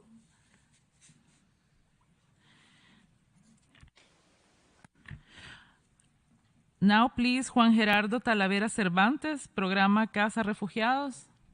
Refugee Home Program representative. Si no está en el salón, por favor, please. If you're not here, then Salem Al-Mefle.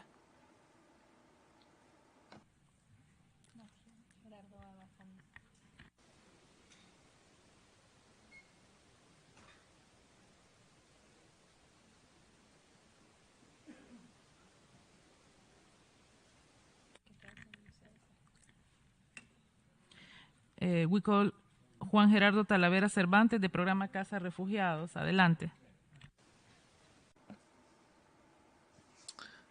Okay, hello. Yes, thank you very much. From our program of refugee homes, we collaborate with various organizations throughout Latin America. We were able to analyze many different items looking at this particular area. We see so many challenges when it comes to saving people's lives.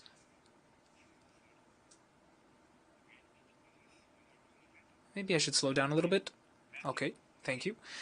So, as I was saying, I wanted to say that, yes. So we saw in the table's review that there are various challenges concerning the process for saving people's lives in migration status. We have to have protection measures, and those actions require registering. We have to help people who are in vulnerable situations. So thank you very much from our end, and that's my entire statement. Muchas gracias. Thank you very much. Lara Susan Golesorki, the Center for Migration, Gender and Justice, please. Lara Susan? Yes, thank you. At the Center for Migration, Gender and Justice, we have been committed to advance the implementation of the Global Compact for Migration through the development of a Gender Migration Index, or GMI, which we will officially launch this Friday on May 20th.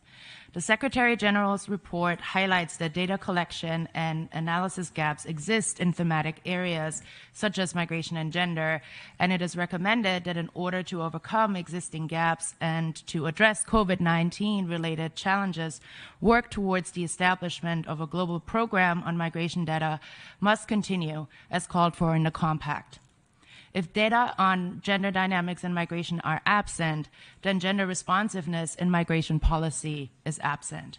In line with this, our commitment to provide action-oriented recommendations towards advancing the implementation of the Global Compact for Migration involves the application of our Gender Migration Index, which is premised on participatory action research that centers migrants' lived experiences and follows a multi-stakeholder approach in its methodology and design. The index facilitates collaborative inquiry into gender responsiveness and migrant inclusion in policy planning, implementation, monitoring, and evaluation, with corresponding engagement in international review processes such as this.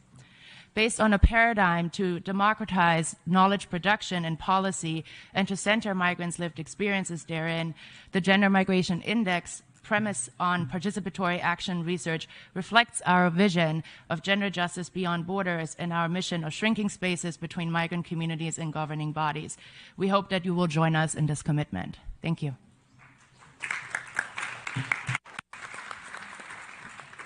Thank you.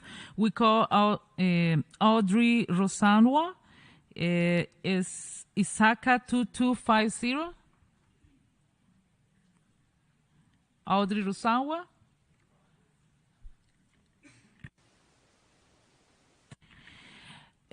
Llamamos entonces a... We now call Jessica Corridor of Justice, the Justice Group. Thank you. Please. Welcomes this important hearing. Welcoming migrants and refugees represents an important challenge for countries in the Global South, which, despite having less institutional capacity than countries in the Global North, carry the bulk of the responsibility. Colombia is the main host country of Venezuelan migrants and refugees in Latin America and the Caribbean. Over 6 million Venezuelans have migrated and over 1.8 million are now residing in Colombia. The current migration process implies significant challenges for a country like Colombia, which did not have the experience and infrastructure necessary to meet the needs of this population, particularly those facing socioeconomic marginalization. This marginalization results not only from the country's economic situation, but also from the absence of permanent mechanisms that would allow them access to a regular migratory status, to employment, and to social services that would facilitate the satisfaction of basic needs. It is thus critical that migrants and refugees in Colombia and elsewhere have access to paid and decent work in accordance with the international legal framework for the protection of migrants. Having access to decent work allows them not only to meet their basic needs and enjoy better living conditions, but also to contribute to the economic and social development of the host community. While migrants' integration into the host community is a dynamic concept shaped by surrounding political, social, and cultural circumstances, their access to the labor market is, without a doubt, a key tool for facilitating this process. Advocating for migrants' and refugees' right to decent work is more urgent than ever. While we recognize the efforts and the progress made in implementing the GCM, many challenges remain. We encourage dialogue among different stakeholders to continue to move forward in its implementation and, in particular, in the advancement of migrants' and refugees' right to decent work. Thank you.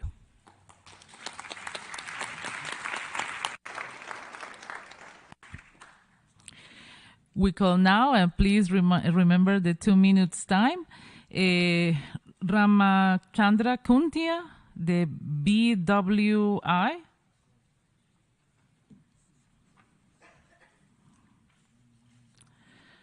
Okay, we follow with Lait Al-Fruk, of Workers' House, please. Oh, it's not here, inform. See? Okay. Go ahead.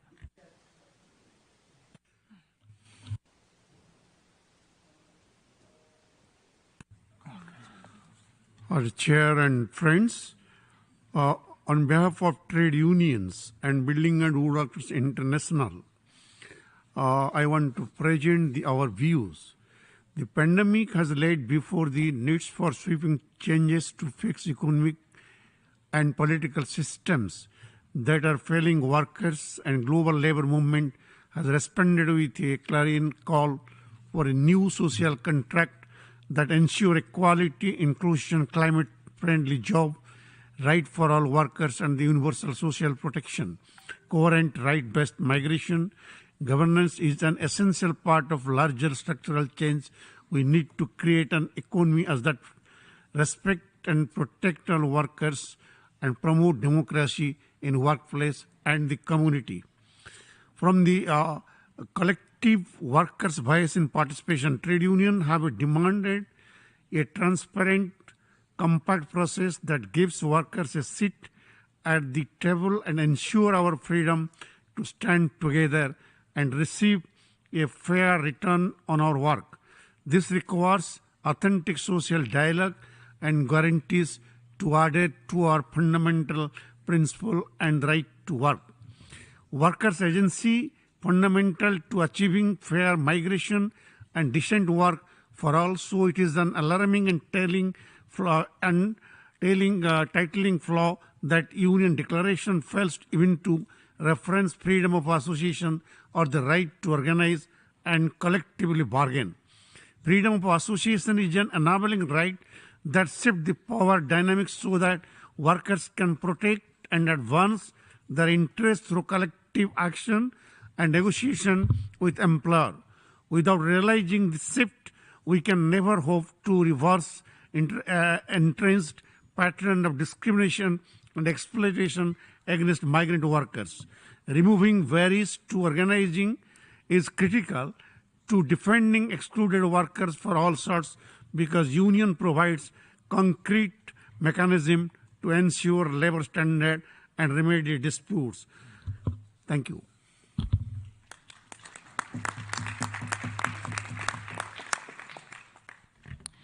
We call now Lindsay Greasing, the Advocates for Human Rights, please.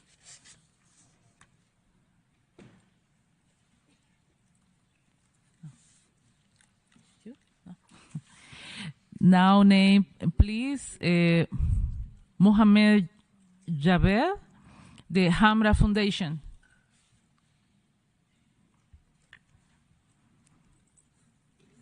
If not in the room, we call please Mervin Sol Toquero from National Council of Church in the Philippines. Thank you and good afternoon. The National Council of Churches in the Philippines, along with Migrant International, is the Secretariat of the Churches Witnessing with Migrants, an international platform for advocacy composed of grassroots migrants, migrant-serving organizations, and faith-based bodies. I would like to underscore and echo the call that nothing about migrants without migrants. Their presence is a must and should never be second-guessed. The IMRF should allow a significant number of migrants in deliberations and discussions, receive more spotlight reports from grassroots migrants, and closely monitor the realities on the ground from the perspective of migrants. Thank you.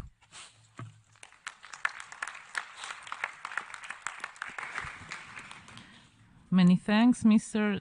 Sol Toquero. Now we call Antonio Arizaga, the Frente Unido Inmigrantes Ecuatorianos. Of the United Front of Ecuadorian Migrants. If the representative could please take the floor. Muchísimas gracias.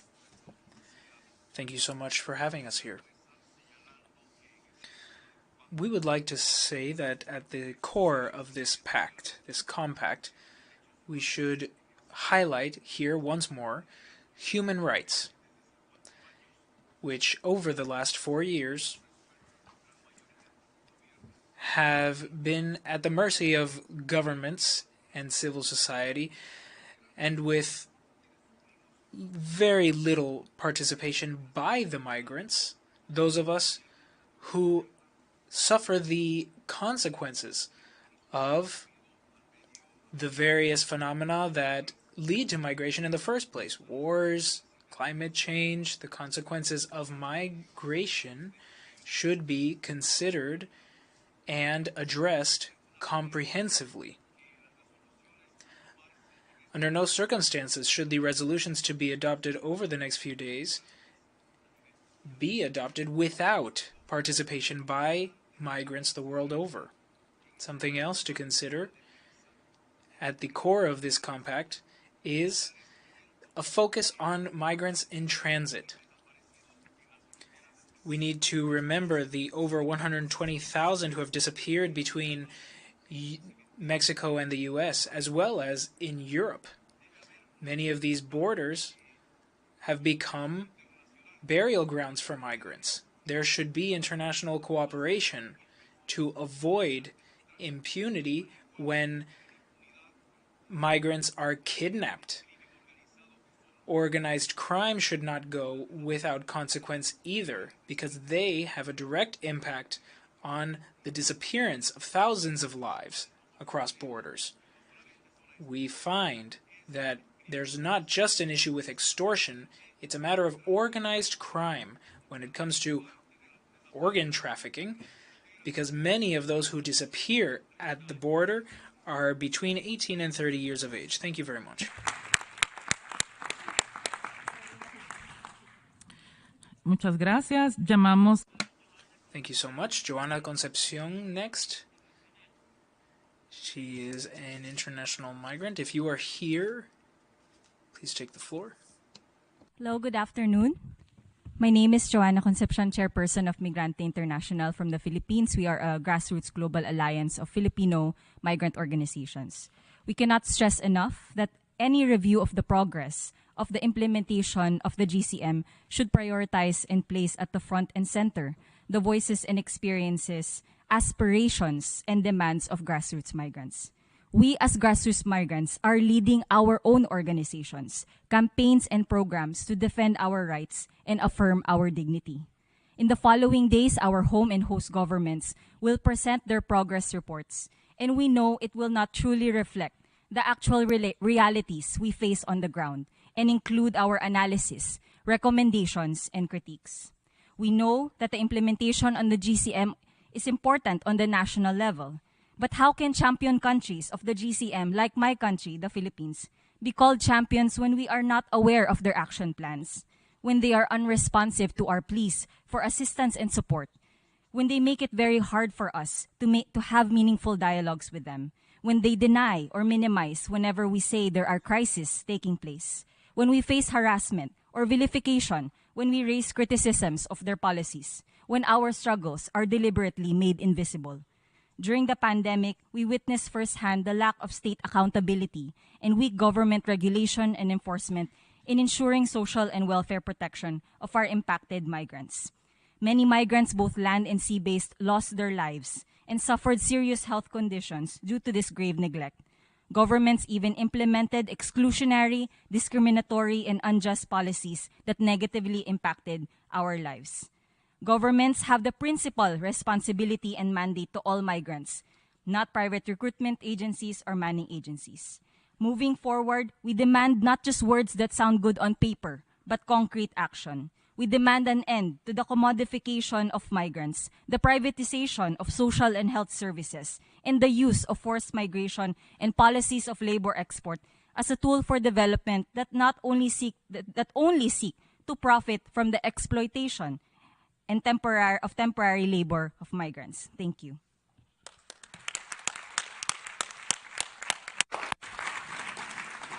Many thanks. We call, please, to the room to take the word. Karsiwen Kabarbumi. Kabarbumi in the room? Yeah. Thank you. I'm Karsiwen. I am a chairperson of Kabarbumi, a grassroots organization organized Indonesian migrant workers, former migrants, and families. We are also member of International Migrant Alliance and also Asia Pacific Forum on Women Law and Developments. Here, I want to focus the major issue faced by Indonesian migrant workers and families. Overcharging and document confiscation by placement agency in one of the problems faced by migrant workers and families.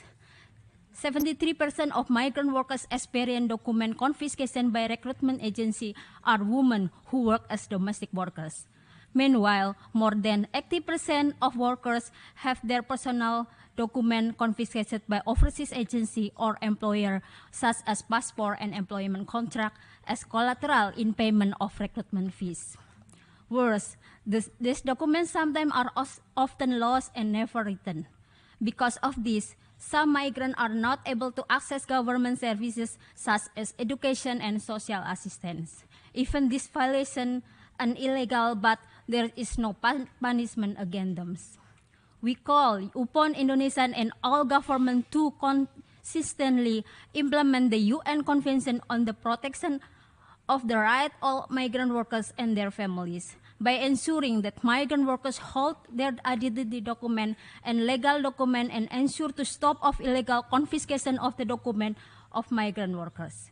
Direct hiring must also be allowed because it will free migrant workers from the debt bondage of recruitment agency. The Secretary General recommend for us to follow up and monitor the GCM implementation. But in the past 2 years, I was invited once in the GCM consultation of Indonesian government. There is no clear and transparent mechanism for us to participate and engage, so I can present the problem that I mentioned above. As a former migrant workers fighting for the rights of migrants and their families, I hope there will be a change, a national government to regional and international, to ensure the grassroots migrant participation and genuine address our problem. Thank you very much.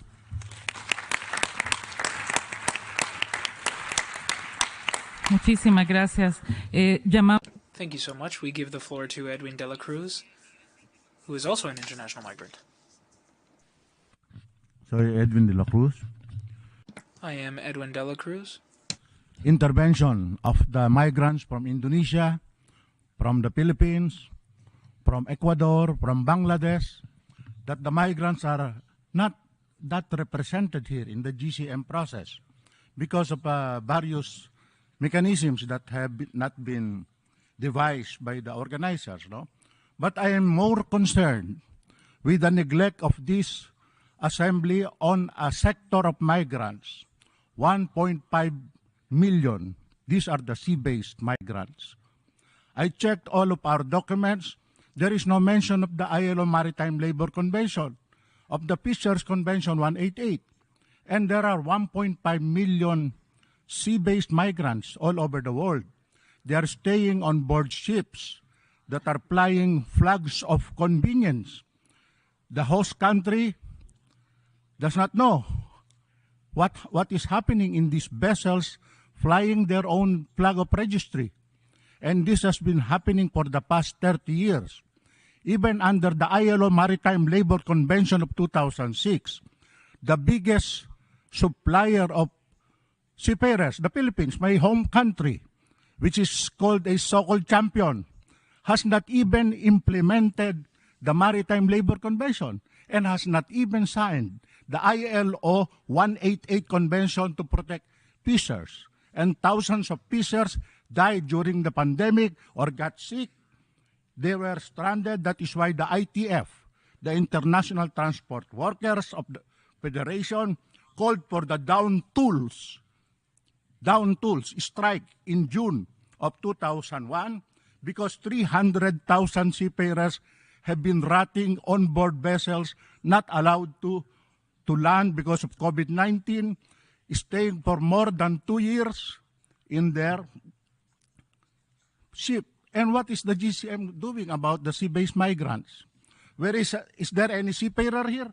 Is there any seafarer organization here in this room? There is none. So I suggest that we change the paradigm and include migrants, organic migrants, and including sea-based migrants, 1.5 million of them in the world. Thank you very much. Thank you. We call to take the word to Osman Umar from NASCO Feeding Minds, please.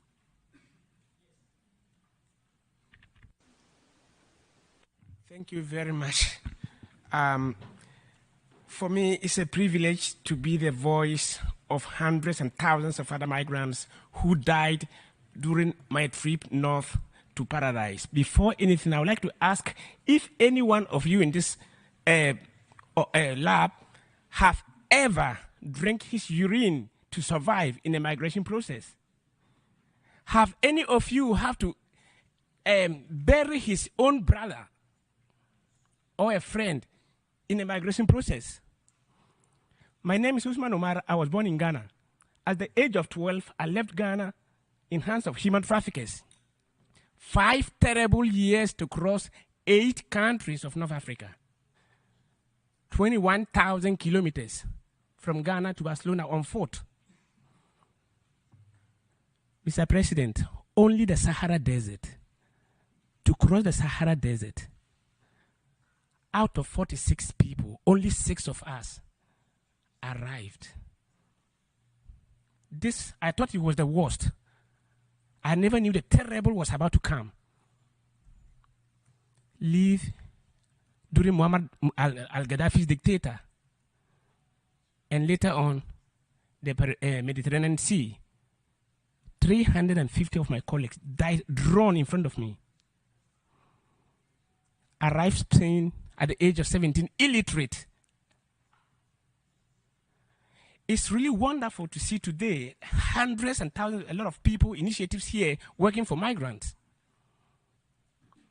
2005, when I arrived Barcelona, 17 years, illiterate on the street.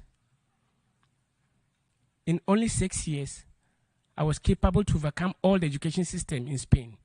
I'm not the most smarter. Most of my colleagues who died was even more smarter than myself. I'm not here today to tell you how terrible I've experienced, but rather hope to change, experience of hope. I thought education was the fundamental tool to transform any society on earth. 10 years ago, I created NASCO feeding mines without any government assistance, without any institutional support. Today, more than 43 different schools are being benefited in Ghana, access to information education. 20,000 children since 2012.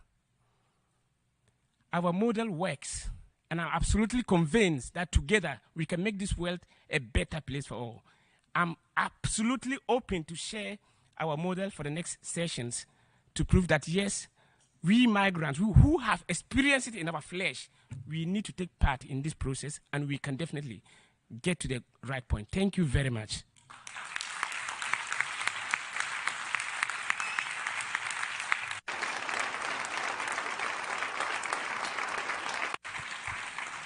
Thank you very much for that. We call to take the word to Joseph Cripps from Rigardu, Border Violence Monitoring Network, please. Thank you very much. I'm pleased to join this forum on behalf of the Border Violence Monitoring Network, a coalition of human rights organisations and humanitarian organisations working across the Balkans, Greece and Turkey to document pushbacks and other attributed human rights violations. The Border Violence Monitoring Network is deeply concerned with the continued gaps and challenges in implementation of key GCM objectives. Our network and our partner organisations have consistently documented the systematic use of illegal pushbacks, arbitrary, inhumane and incommunicado detention, and the mass proliferation of torture at European borders. The policies being implemented by the EU transit states are leading to missing migrants, migrant deaths and enforced disappearances. It's imperative that today we recognise that violence perpetrated against migrants in transits and at border zones is indiscriminate. In 45% of recorded illegal pushbacks, children and minors were victims. In 21% of recorded illegal pushbacks, women were victims. Along with the mass proliferation of violence against migrants, civil society space is now shrinking in Europe. Organisations who are working to hold states accountable are being actively targeted, prosecuted and criminalised. Policies being implemented by EU transit states and the European Union itself are in direct variance with key GCM objectives, notably the Objective 8 on the right to life. This week, we must use this week as an opportunity to develop policies reflective of human rights, and the Border Violence Monitoring Network calls upon states to recognise the rights of migrants in transit and ensure that border zones and other ports of entry do not become locations of grave human rights abuses. We call upon all states to develop nationally implemented independent border monitoring mechanisms to ensure that rights, compliance and accountability is ensured for all. Thank you very much.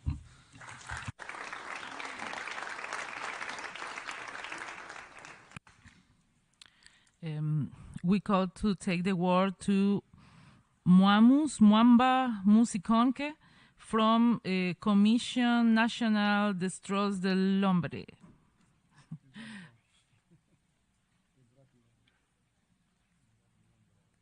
Is here in the room? Vamos? Okay. We please call to take the word to Lara Susan Golesorki from Center for Migration, Gender and Justice.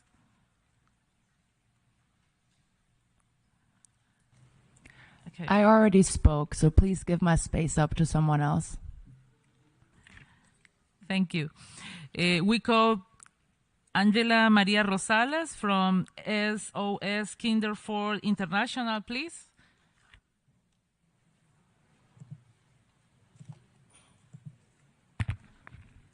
Yes. Is it working? Yes. Hello, we are SOS Children's Villages, 136 countries working for the children. As many of my colleagues have mentioned, Latin America is a region with high numbers of migrants, being among the regions in the world where there is a constant number of people on the move. Unlike other regions in the countries, migration is attended by host countries like Colombia, Peru, Ecuador, whose conditions present poverty, violence, local gaps in the provision of social services, and inadequate protection systems. So we see a region where historical local challenges are added to the migration challenges. Migration is composed of people in the Northern Triangle, El Salvador, Guatemala, Honduras, and recently the added massive migration of Venezuelans to Colombia, Peru, and Ecuador. We're also facing internal migration in countries such as my own in Colombia, and also in the region, we are currently seeing a rise on migration from Haiti, with around 80,000 people moving north in the past 2 years. In all this migration crisis, children are the most affected. High numbers of children that are unaccompanied or separated from their families are visible. Services provided to migrants in countries such as Colombia depend on international funding, which is not continuous and is implemented through short-term projects. So continuity is a lack. There is no safe migration if children are not prioritized. Children need legal identities, including the right to nationality, documentation, and access to public services such as health and education. Some children cannot live again with their families because their parents live in the country of origin and they cannot be sent back. Children do not migrate safely. They are sexually exploited or recruited, they are malnourished, and suffer grave illnesses. They will be adults that will live with the consequences of not being protected when they were migrant children. Our experience as SOS Children's Villages is based on providing services to migrating children and their families with child-friendly spaces, education in emergency, alternative care for unaccompanied and separated children, shelter, legal orientation, among others. But we know that when programs, projects, and legislations of all relevant stakeholders have the priority where it should be, which is children and young people, then the biggest goals will be met. Our invitation is for all the stakeholders to represent migrant children and their rights. Thank you very much.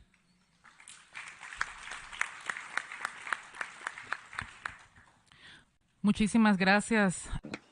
Thank you so much to each and every one of you. I would like to extend my gratitude to the members of this panel, all the members of the civil society. This is some of the most robust representation we've seen thus far. We are the ones who work every single day on the ground with migrants and their families, and we will continue to, we will remain connected in this effort. To defend human rights. I would like to dedicate this panel to all those who were unable to be with us today, those who were unable to obtain a visa, and also all the disappeared. In particular, those who have disappeared within a context of migration. All those migrants who lost their lives in transit, all those who were killed or who suffered grave violations of human rights in contexts of crime or militarization. I want to dedicate this panel to the families of migrants because their disappearance affects every single one of us. It's in the silence. It's in the little things in life. When we sit down to take a sip of coffee on our way to work, we need to work on really implementing this global compact for safe, orderly, and regular migration. Thank you so much once again to this honorable panel. We have had effective participation by regional networks of civil society actors. We hope to make use of the experiences, the mechanisms, the instruments shared today, all of the measures that we have really pushed forward as migrants. This calls for greater collaboration with states.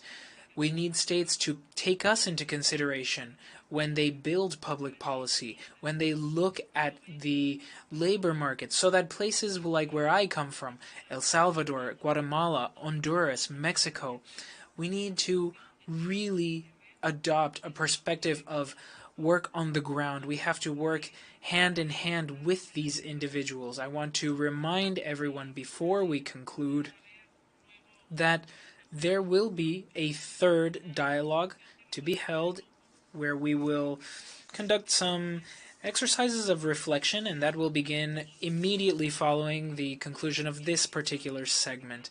And we will move forward with our list of participants, which is quite long and of great importance. I want to thank you all again.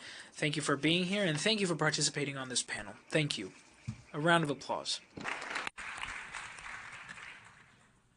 Llamamos ahora al señor. We now give the floor to Colin Raja, coordinator for the Action Committee by Civil Society, and with that, we will close our session. Thank you very much. They will be speaking as we move forward.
Colleagues, we'll ask you to please take your chairs and we'll begin in just a few seconds. Thank you.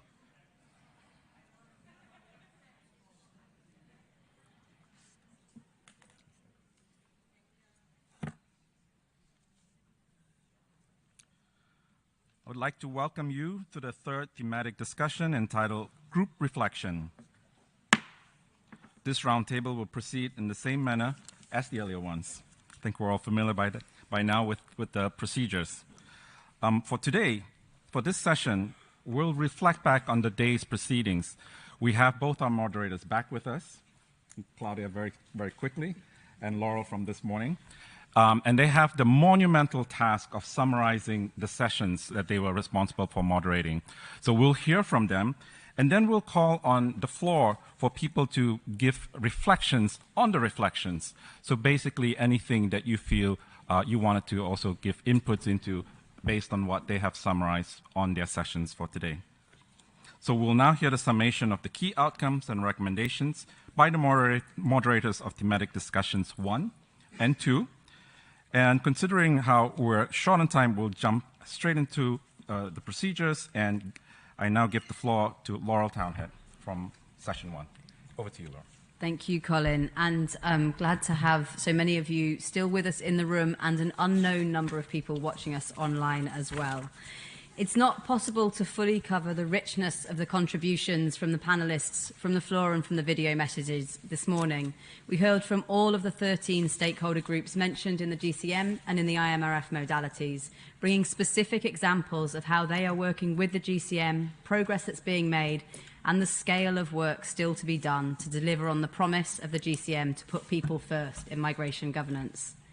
As well as hearing from migrants, we heard from those who are working not on migration, but with migrants, those taking a people-centred approach in how they deliver government local government services, humanitarian assistance, media and advocacy, not because it is a GCM guiding principle, but because it's what they're committed to and because they believe in the inherent dignity of all.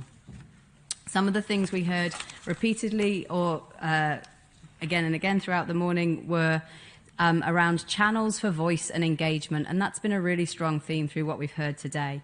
There have been calls for enhancing migrant participation at all levels of policy development, but not only calls for it, but also examples of steps and practices that can enable this, including provision of resources to enable engagement, channels of communication with local government, through community radio and through facilitation of consultation with by national human rights institutions. Racism and multiple and intersecting forms of discrimination was a theme throughout the morning, as a thread throughout the morning as well, with many interventions. And as one speaker said, GCM implementation should promote racial, gender and intersectional justice. Framing, approaches and narratives were raised multiple times as well. The harmful and devastating impact of deterrence-based policies and securitized approaches to migration governance were raised by many speakers. Other issues that were raised several times, and which I am sure we will hear more about throughout the week, included immigration detention, access to healthcare services for all, increasing regularization and regular pathways, noting in particular that not all regular pathways are safe or fair, and noting the need for pathways, including those with informal skills as well as formal qualifications, and a repeated call for increasing data. Some specific recommendations and calls included a global campaign to bring more visibility for the GCM, expanding research to cover more than the handful of states on which there is a lot of data, participatory processes to develop national implementation plans, enabling local and community media, development of an indicator to measure migrant participation. Perhaps this could be in the context of the indicators foreseen in the Progress Declaration. Provision of visas for families looking for their loved ones to enable them to find their loved ones in a dignified and respectful way, and a call for contributions to the Migration Multi-Partner Trust Funds to make participation possible. I've had feedback from one diplomat watching who said thanks for the excellent yet alarming interventions, and also a comment from another diplomat in the room that they were intrigued to see the range of states who were here. Not necessarily the number, but an interesting mix of states who've turned up today to hear what has been said in this room. One speaker said, states spend more time building walls than building bridges. And this morning it felt it was full of bridges and energy as well as hard truths. And I hope the experiences, examples and challenges and analysis that were shared will help us all continue to build on the GCM together.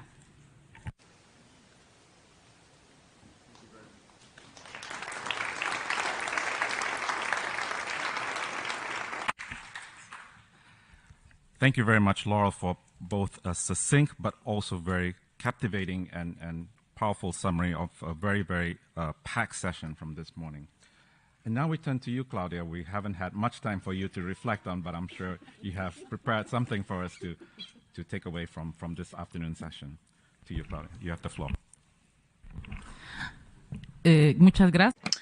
Thank you very much to the both of you. Thank you for allowing me this opportunity.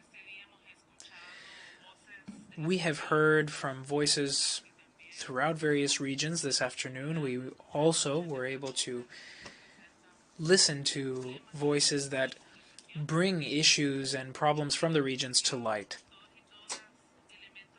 We've all been able to identify factors that unite us, that make us a collective unit, working for the dignity of all peoples.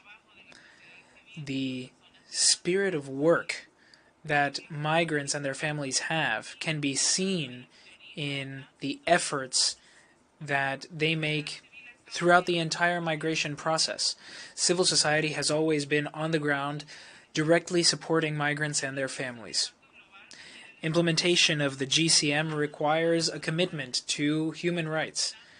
It must be shown that we are committed to helping women, children, boys, girls, and it's because this has a direct impact on society as a whole.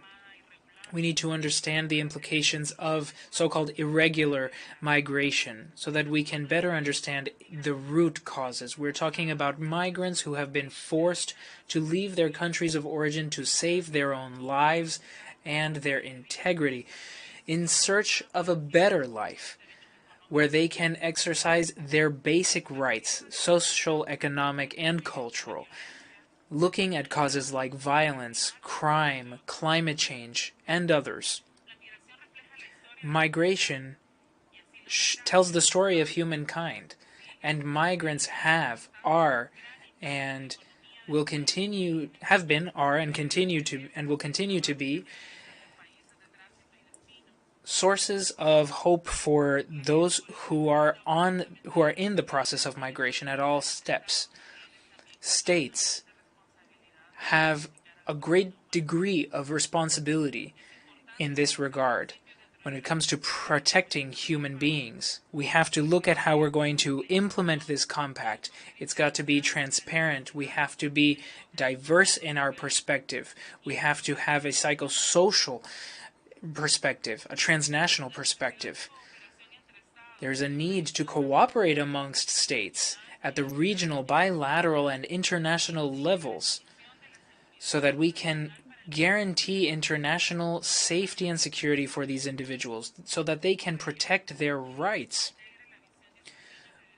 We need to include the relevant institutions all over the world. In this regard, we have to include ombudspersons' offices, high commissioners' offices for the United Nations, UN system networks. Just to give a few examples, we have to strengthen consulates and embassies in a spirit of cooperation to protect our citizens. We have to protect these individuals and the spaces that they have recourse to so that they can request asylum when necessary.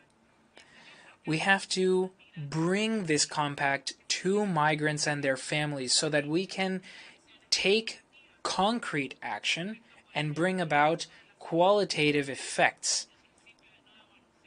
We need to respect the principle of non-return. We have to respect family reunions, asylum processes, and guarantee access to truth for those families that are looking for the disappeared, those who demand justice when migrants are killed. We have to effectively monitor and coordinate efforts to save lives and respect human mobility without imposing a sense of fear. And for that reason, we need memoranda of understanding that will help us to find disappeared migrants, including best practices that already exist, even in some countries.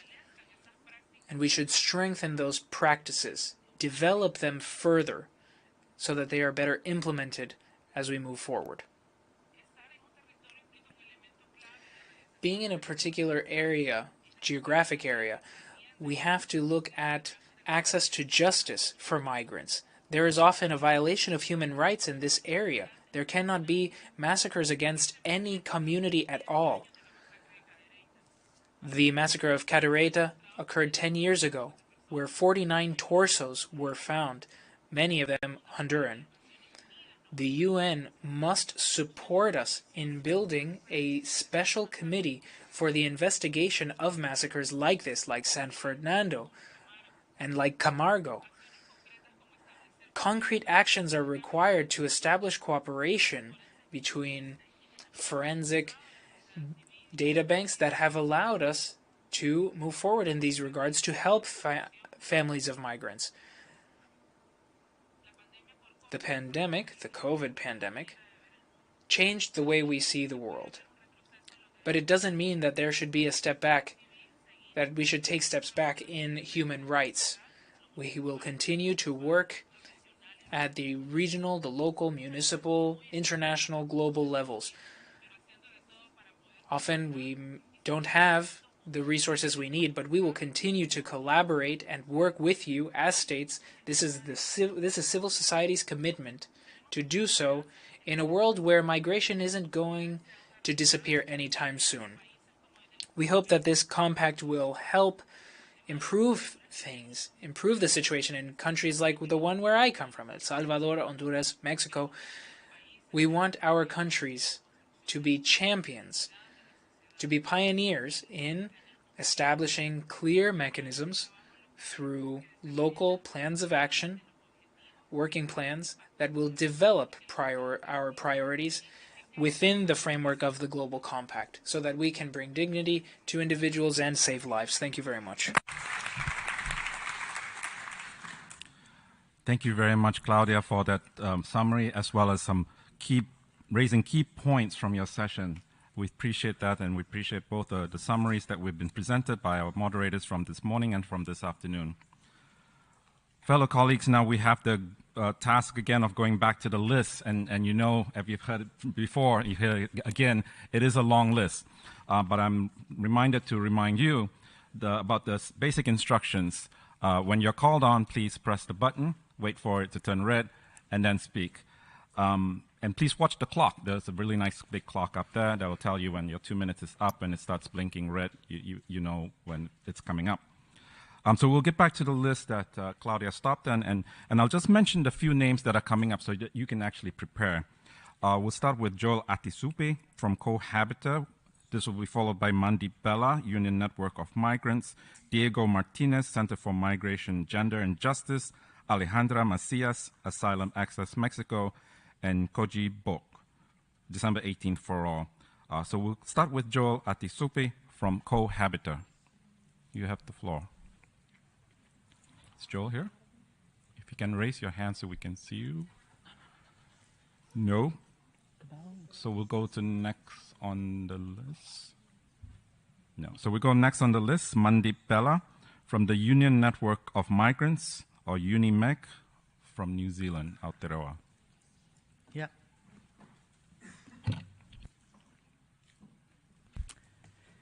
Thank you for allowing me the opportunity to speak.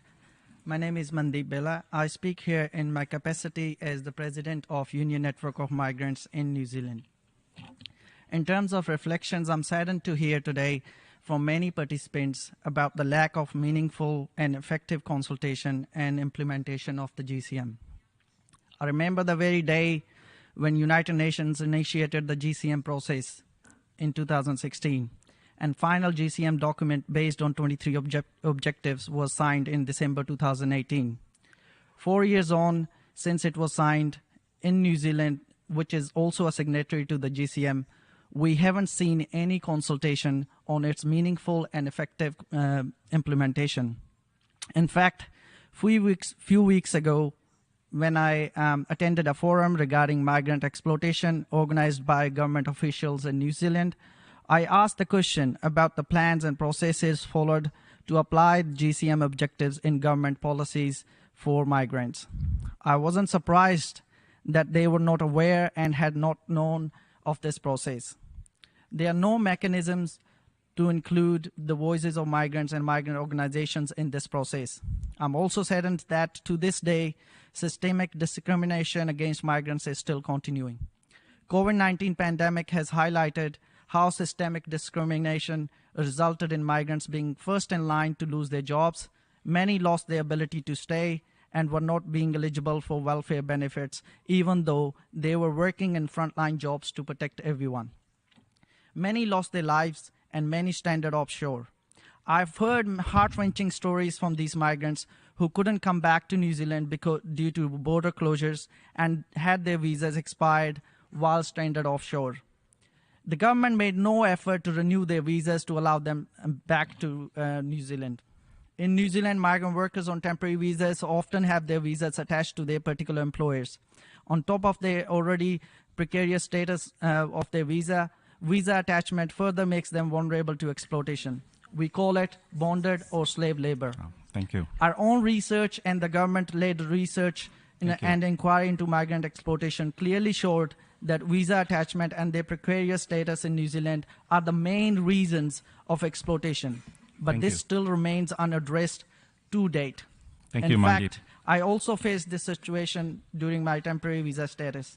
Thank you very much, Mandeep, If we are serious to address your exploitation of intervention. We migrants appreciate and to create an inclusive and equal society, we need to put it in actions, and we need to do it now. Thank you. Thank you, Mandeep, very much for that intervention. I'm also reminded, thank you. I'm also reminded that from the beginning, as Laurel had mentioned, we also have informal rapporteurs on different cross-cutting issues and themes. We'll turn now to our first rapporteur from Women in Migration Network, Carol Barton. Carol? You have the floor. Thank you very much, Colin, and I really want to appreciate the organizers for creating space for rapporteurs both on gender and on youth, so thank you for that. We really recognize the diversity of voices and the powerful description of realities with concrete recommendations for the way forward that we've heard today. Yet, as listeners around gender, our assessment is that we're still not meeting the challenge of taking a gender-responsive approach to migration or to implementation of the compact. We see it in state responses, but we also saw it amongst civil society today. Through most of the interesting and really impressive interventions we've heard descriptions of situations of migrants that were largely homogenous, lacking attention to gender and other intersecting forms of discrimination. And we recognize that speakers faced strict time limits, but it demonstrates that gender and other elements of migrants' lived realities is broadly overlooked. And as long as gender remains the focus not only of dedicated focused groups, many of which who did speak today, with little wider effort to address gender differentiated experiences of migration, we'll be failing to effectively realize safe, orderly, and regular migration. I want to thank speakers today for naming critical systemic issues related to migration. Those include climate change, labor rights, rights-based regular pathways, the need for regularization programs, and access to services regardless of status, and a shift from criminalization and enforcement to human rights-centered policy. Women's a member of the Global Coalition on Migration, and these concerns are also reflected in our Spotlight report, which you can get this week. So when we talk about gender-responsive global compact, what we mean is exploring these core systemic issues through a gender and racial justice lens, not as a siloed issue. As we move to the IMRF tomorrow, Women wants to note our concern that women and migrants and their contributions have been almost erased in the Progress Declaration. Despite our efforts, there's not even one standalone paragraph on migrant women. Moreover, the Progress Declaration perpetuates victimization rhetoric when women migrants are mentioned. States must recognize migrant women's agency and leadership, avoiding tokenization or so-called protection that places women in more vulnerable situations. Migrant women are not only victims of gender-based violence, they're not only workers, while we recognize how urgent that is as a concern, and they're not only connected to children, as we see in the Declaration. I want to salute the voices and experiences of migrant women here today, thanks to IDWF, APWLD, Solidarity Center, the Center for Migration, Gender and Justice, and others who directly addressed the realities of migrant women in the forum. These migrant women's voices need to be engaged moving forward in assessing migration policies at all levels and setting gender, race, labor, climate, and other indicators for GCM implementation. I'll wrap up simply recognizing the UN Network and the Stakeholders Office of the UN Network, especially Monami and Alex, for their dedication in helping to build a very diverse and inclusive stakeholder forum, and for the strong leadership of women today in our diversity in this space, which has been a very welcome thing. Thank you for all of your efforts. Thank you very much, Carol. And we have one. Unfortunately, we're out of time, and we have just one more opportunity for rapporteurs on youth and children. We turn now to the Child Rights Initiative and Daniela Rial. Daniela, to you. Just 1 minute, please. Thank you. Sorry. Thank you very much, Colin, and thank you to all the organizers. As Director General Vitorino reminded us this morning at the beginning of this meeting, child sensitivity is one of the GCM guiding principles, and the GCM has the potential to make a positive difference, but only if we make a concerted effort and put children at the very heart of migration governance, of policies and responses. It has been raised a couple of times today that too little GCM implementation is focused on children, and much more needs to be done. During the discussion, some key issues have been raised, particularly in relation to the immigration detention of children. And as it has been pointed out very clearly, immigration detention is never in the best interests of the child. Some examples of good practice have emerged for alternatives, but the pushback in the language of the Progress Declaration still tells us that much needs to be done. And we would like to encourage all of us to continue working to end this practice. As mentioned today, the protection of children needs to be mainstreamed across all actions, including on data, and the need for specific child-focused indicators is very clear. Regularization, documentation, and regular pathways have been raised many times, including to avoid statelessness of children. We cannot stress enough how important this is for children, particularly when it comes to avoid family separation and support family reunification, which is sadly becoming more restrictive. Children's protection needs need to be guaranteed at each stage of their journey. Cross-border collaboration, including between cities and parliaments, as has been mentioned today, can make a difference in children's protection. But children need to be able to access appropriate reception, appropriate services, including healthcare and education, without any fear. And finally, sustainable solutions, including on integration and inclusion, must have the best interest of the child at the heart of and respond to their needs. Many today have raised the importance and meaningful participation of migrants. We need to remember that this includes children. And unfortunately, we missed the voices of children today. We encourage all stakeholders to keep up the commitment to safeguard the best interest of children throughout the next 4 days of discussions at the forum. Thanks, we need to put in place mechanisms for their participation and commit to resource it. And for one thing, would it be fantastic if children have a seat at the next regional and global discussion and informed by a wide consultation with even more children? Thank you very much. Thank you, Daniela. Thank you very much for that intervention, for your reporting. Colleagues, I'm really sorry, but we're out of time even with the list that we've mentioned. We've got even a longer list, and we had one more rapporteur for youth, Migration, Youth and Children platform. Elana, I hope we can bring that into the IMRF session itself. And I'm afraid we are out of time because we're actually over time, so colleagues, please do not kill the messenger. Before concluding, participants are requested to remain seated for the closing segment. I would now like to hand over the conduct of the meeting to the President of the General Assembly. Thematic discussion 3 is now concluded.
We now begin the closing segment of the informal interactive multi-stakeholder hearing taking place prior to the International Migration Review Forum.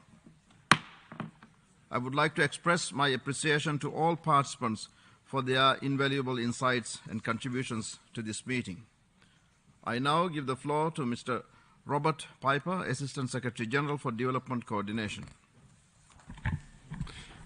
Your Excellency, Mr. Abdullah Shahid, President of the General Assembly, Mr. Colin Raja, Civil Society Rapporteur, IOM Director General Antonio Vitorino, Excellencies, ladies and gentlemen. It's my pleasure to participate in this informal interactive multi-stakeholder hearing preceding the first ever International Migration Review Forum. From the outset, allow me to thank all stakeholders present today. Your engagement and commitment towards the Global Compact for Safe, Orderly and Regular Migration has been remarkable. Since its inception, and again today, you brought forth your wealth of information, key lessons learned and recommendations which have been so critical to the Compact's implementation in all regions. You have also ensured that migrants and their communities would be an integral part of the process, that their voices are heard. Throughout today's hearing, we have heard about progress, gaps and challenges in the implementation of the Compact. You can count on the UN Development System's continued commitment to supporting you as key stakeholders and governments as we move forward together on the imperatives of the Compact. In this context, the United Nations Development Coordination Office, which I lead, alongside many other entities, has signed a UN system pledge to provide concrete support to member states in developing ambitious national responses for the full and effective implementation of the Compact. Ask us, challenge us, expect of us. Our approach will continue to be driven by the principles of transparency, inclusivity, diversity and meaningful participation of stakeholders. We will walk the talk. At the country level, our UN resident coordinators are mobilised to facilitate our collaboration and embed the priorities of the Compact into our collective action. And we are starting to see and feel progress. The majority of our cooperation frameworks in migrant hosting countries, for example, now include migrants as a priority population. In our cooperation framework in Mexico, migrants and refugees are highlighted across all priorities, together with gender equality and the empowerment of women and girls. Our cooperation framework in Colombia also focuses on the needs and vulnerabilities of migrants with corresponding actions to promote and support their inclusion in the national system. In Moldova, the Common Country Analysis, our core analytical instrument for the UN, is being refined with the support of IOM and UNDP to adapt to a rapidly changing environment in that country and the dramatic population movements we are witnessing. In Azerbaijan, the Maldives and the Philippines, UN resident coordinators and IOM have developed joint programs on migration, ensuring that the priorities of the Compact can be better reflected in their cooperation frameworks. Migration has also become a standard agenda item in every one of the meetings of the UN country teams in Kenya, in Somalia, in Djibouti. I think I can say the issues in the Compact are increasingly moving to centre stage. Ladies and gentlemen, with less than 8 years left until 2030, we are very conscious that we will simply not achieve the Sustainable Development Goals without addressing the needs and priorities of migrants. In the last 2 years, we've borne witness to the devastating impact of the COVID-19 pandemic on the most vulnerable. In addition to health and socioeconomic hardships, the pandemic has also exposed long-standing and new forms of intersectional discrimination targeted at migrants, from exacerbated racism to deepening gender-based inequalities. I know these themes have been heard loudly today. So we have no time to waste. We must realise the ambition of the Agenda 2030 now. We must protect and fulfil the human rights of all migrants, regardless of their status. We must rebuild prosperous and cohesive communities everywhere. I thank you on behalf of the UN Development System for your engagement and for your support. The 2030 Agenda and the Global Compact for Safe, Orderly and Regular Migration are our headings for all of us, and they will continue to guide our collective journey towards leaving no one behind. Thank you very much.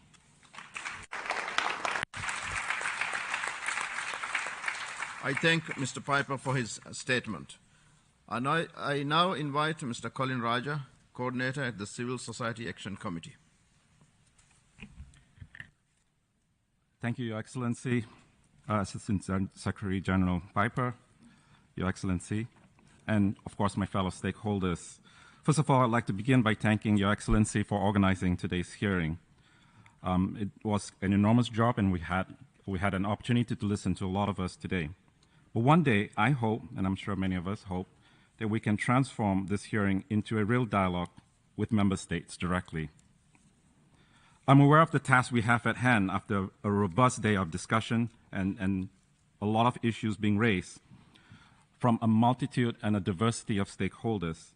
But it's actually in moments like this that I'm always struck about how remarkable it is when we have so much cohesion, so much coherence, and so much synopsis and synthesis in what we have been talking about. About 4 years ago, in these very hallways, stakeholders left the negotiations with hopefulness and looking towards this benchmark date that we have arrived upon in this IMRF. We anticipated 4 years of progress and development and real implementation of the Global Compact. We look with anticipation and maybe even a little excitement towards the IMRF, the first IMRF. But as we arrive here today, we've heard throughout the day today that we have a lot of concerns and maybe even a little disappointment.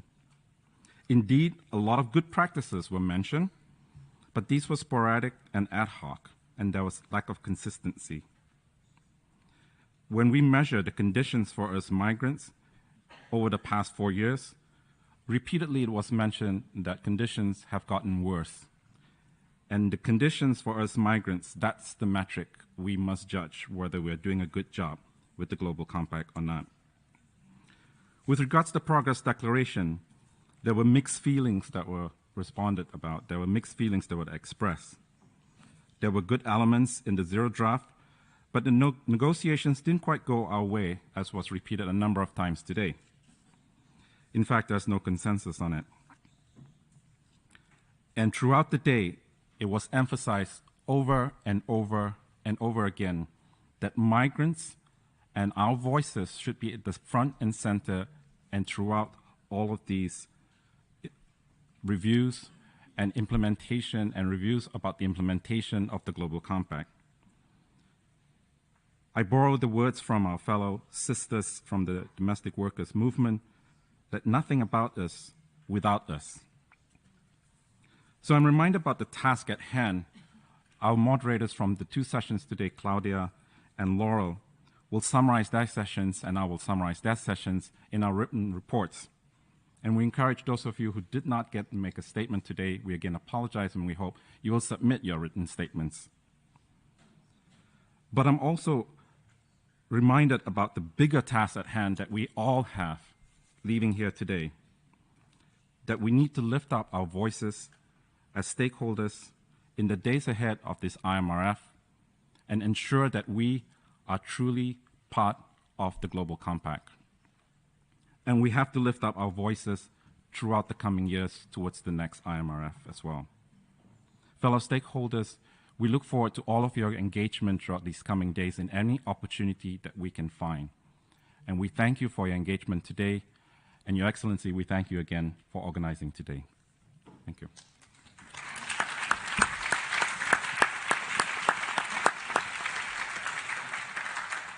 I thank the coordinator at the Civil Society Action Committee for his statement.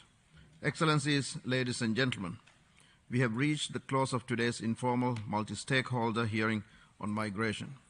I'm honored to have hosted this discussion ahead of the inaugural IMRF tomorrow. I'm also delighted to see participation of member states in the room today, reflecting the whole of government and whole of society approach that the Global Compact on Migration advocates for. I thank you for sharing very concrete examples from your work, along with recommendations on how better to implement the objectives of the Global Compact.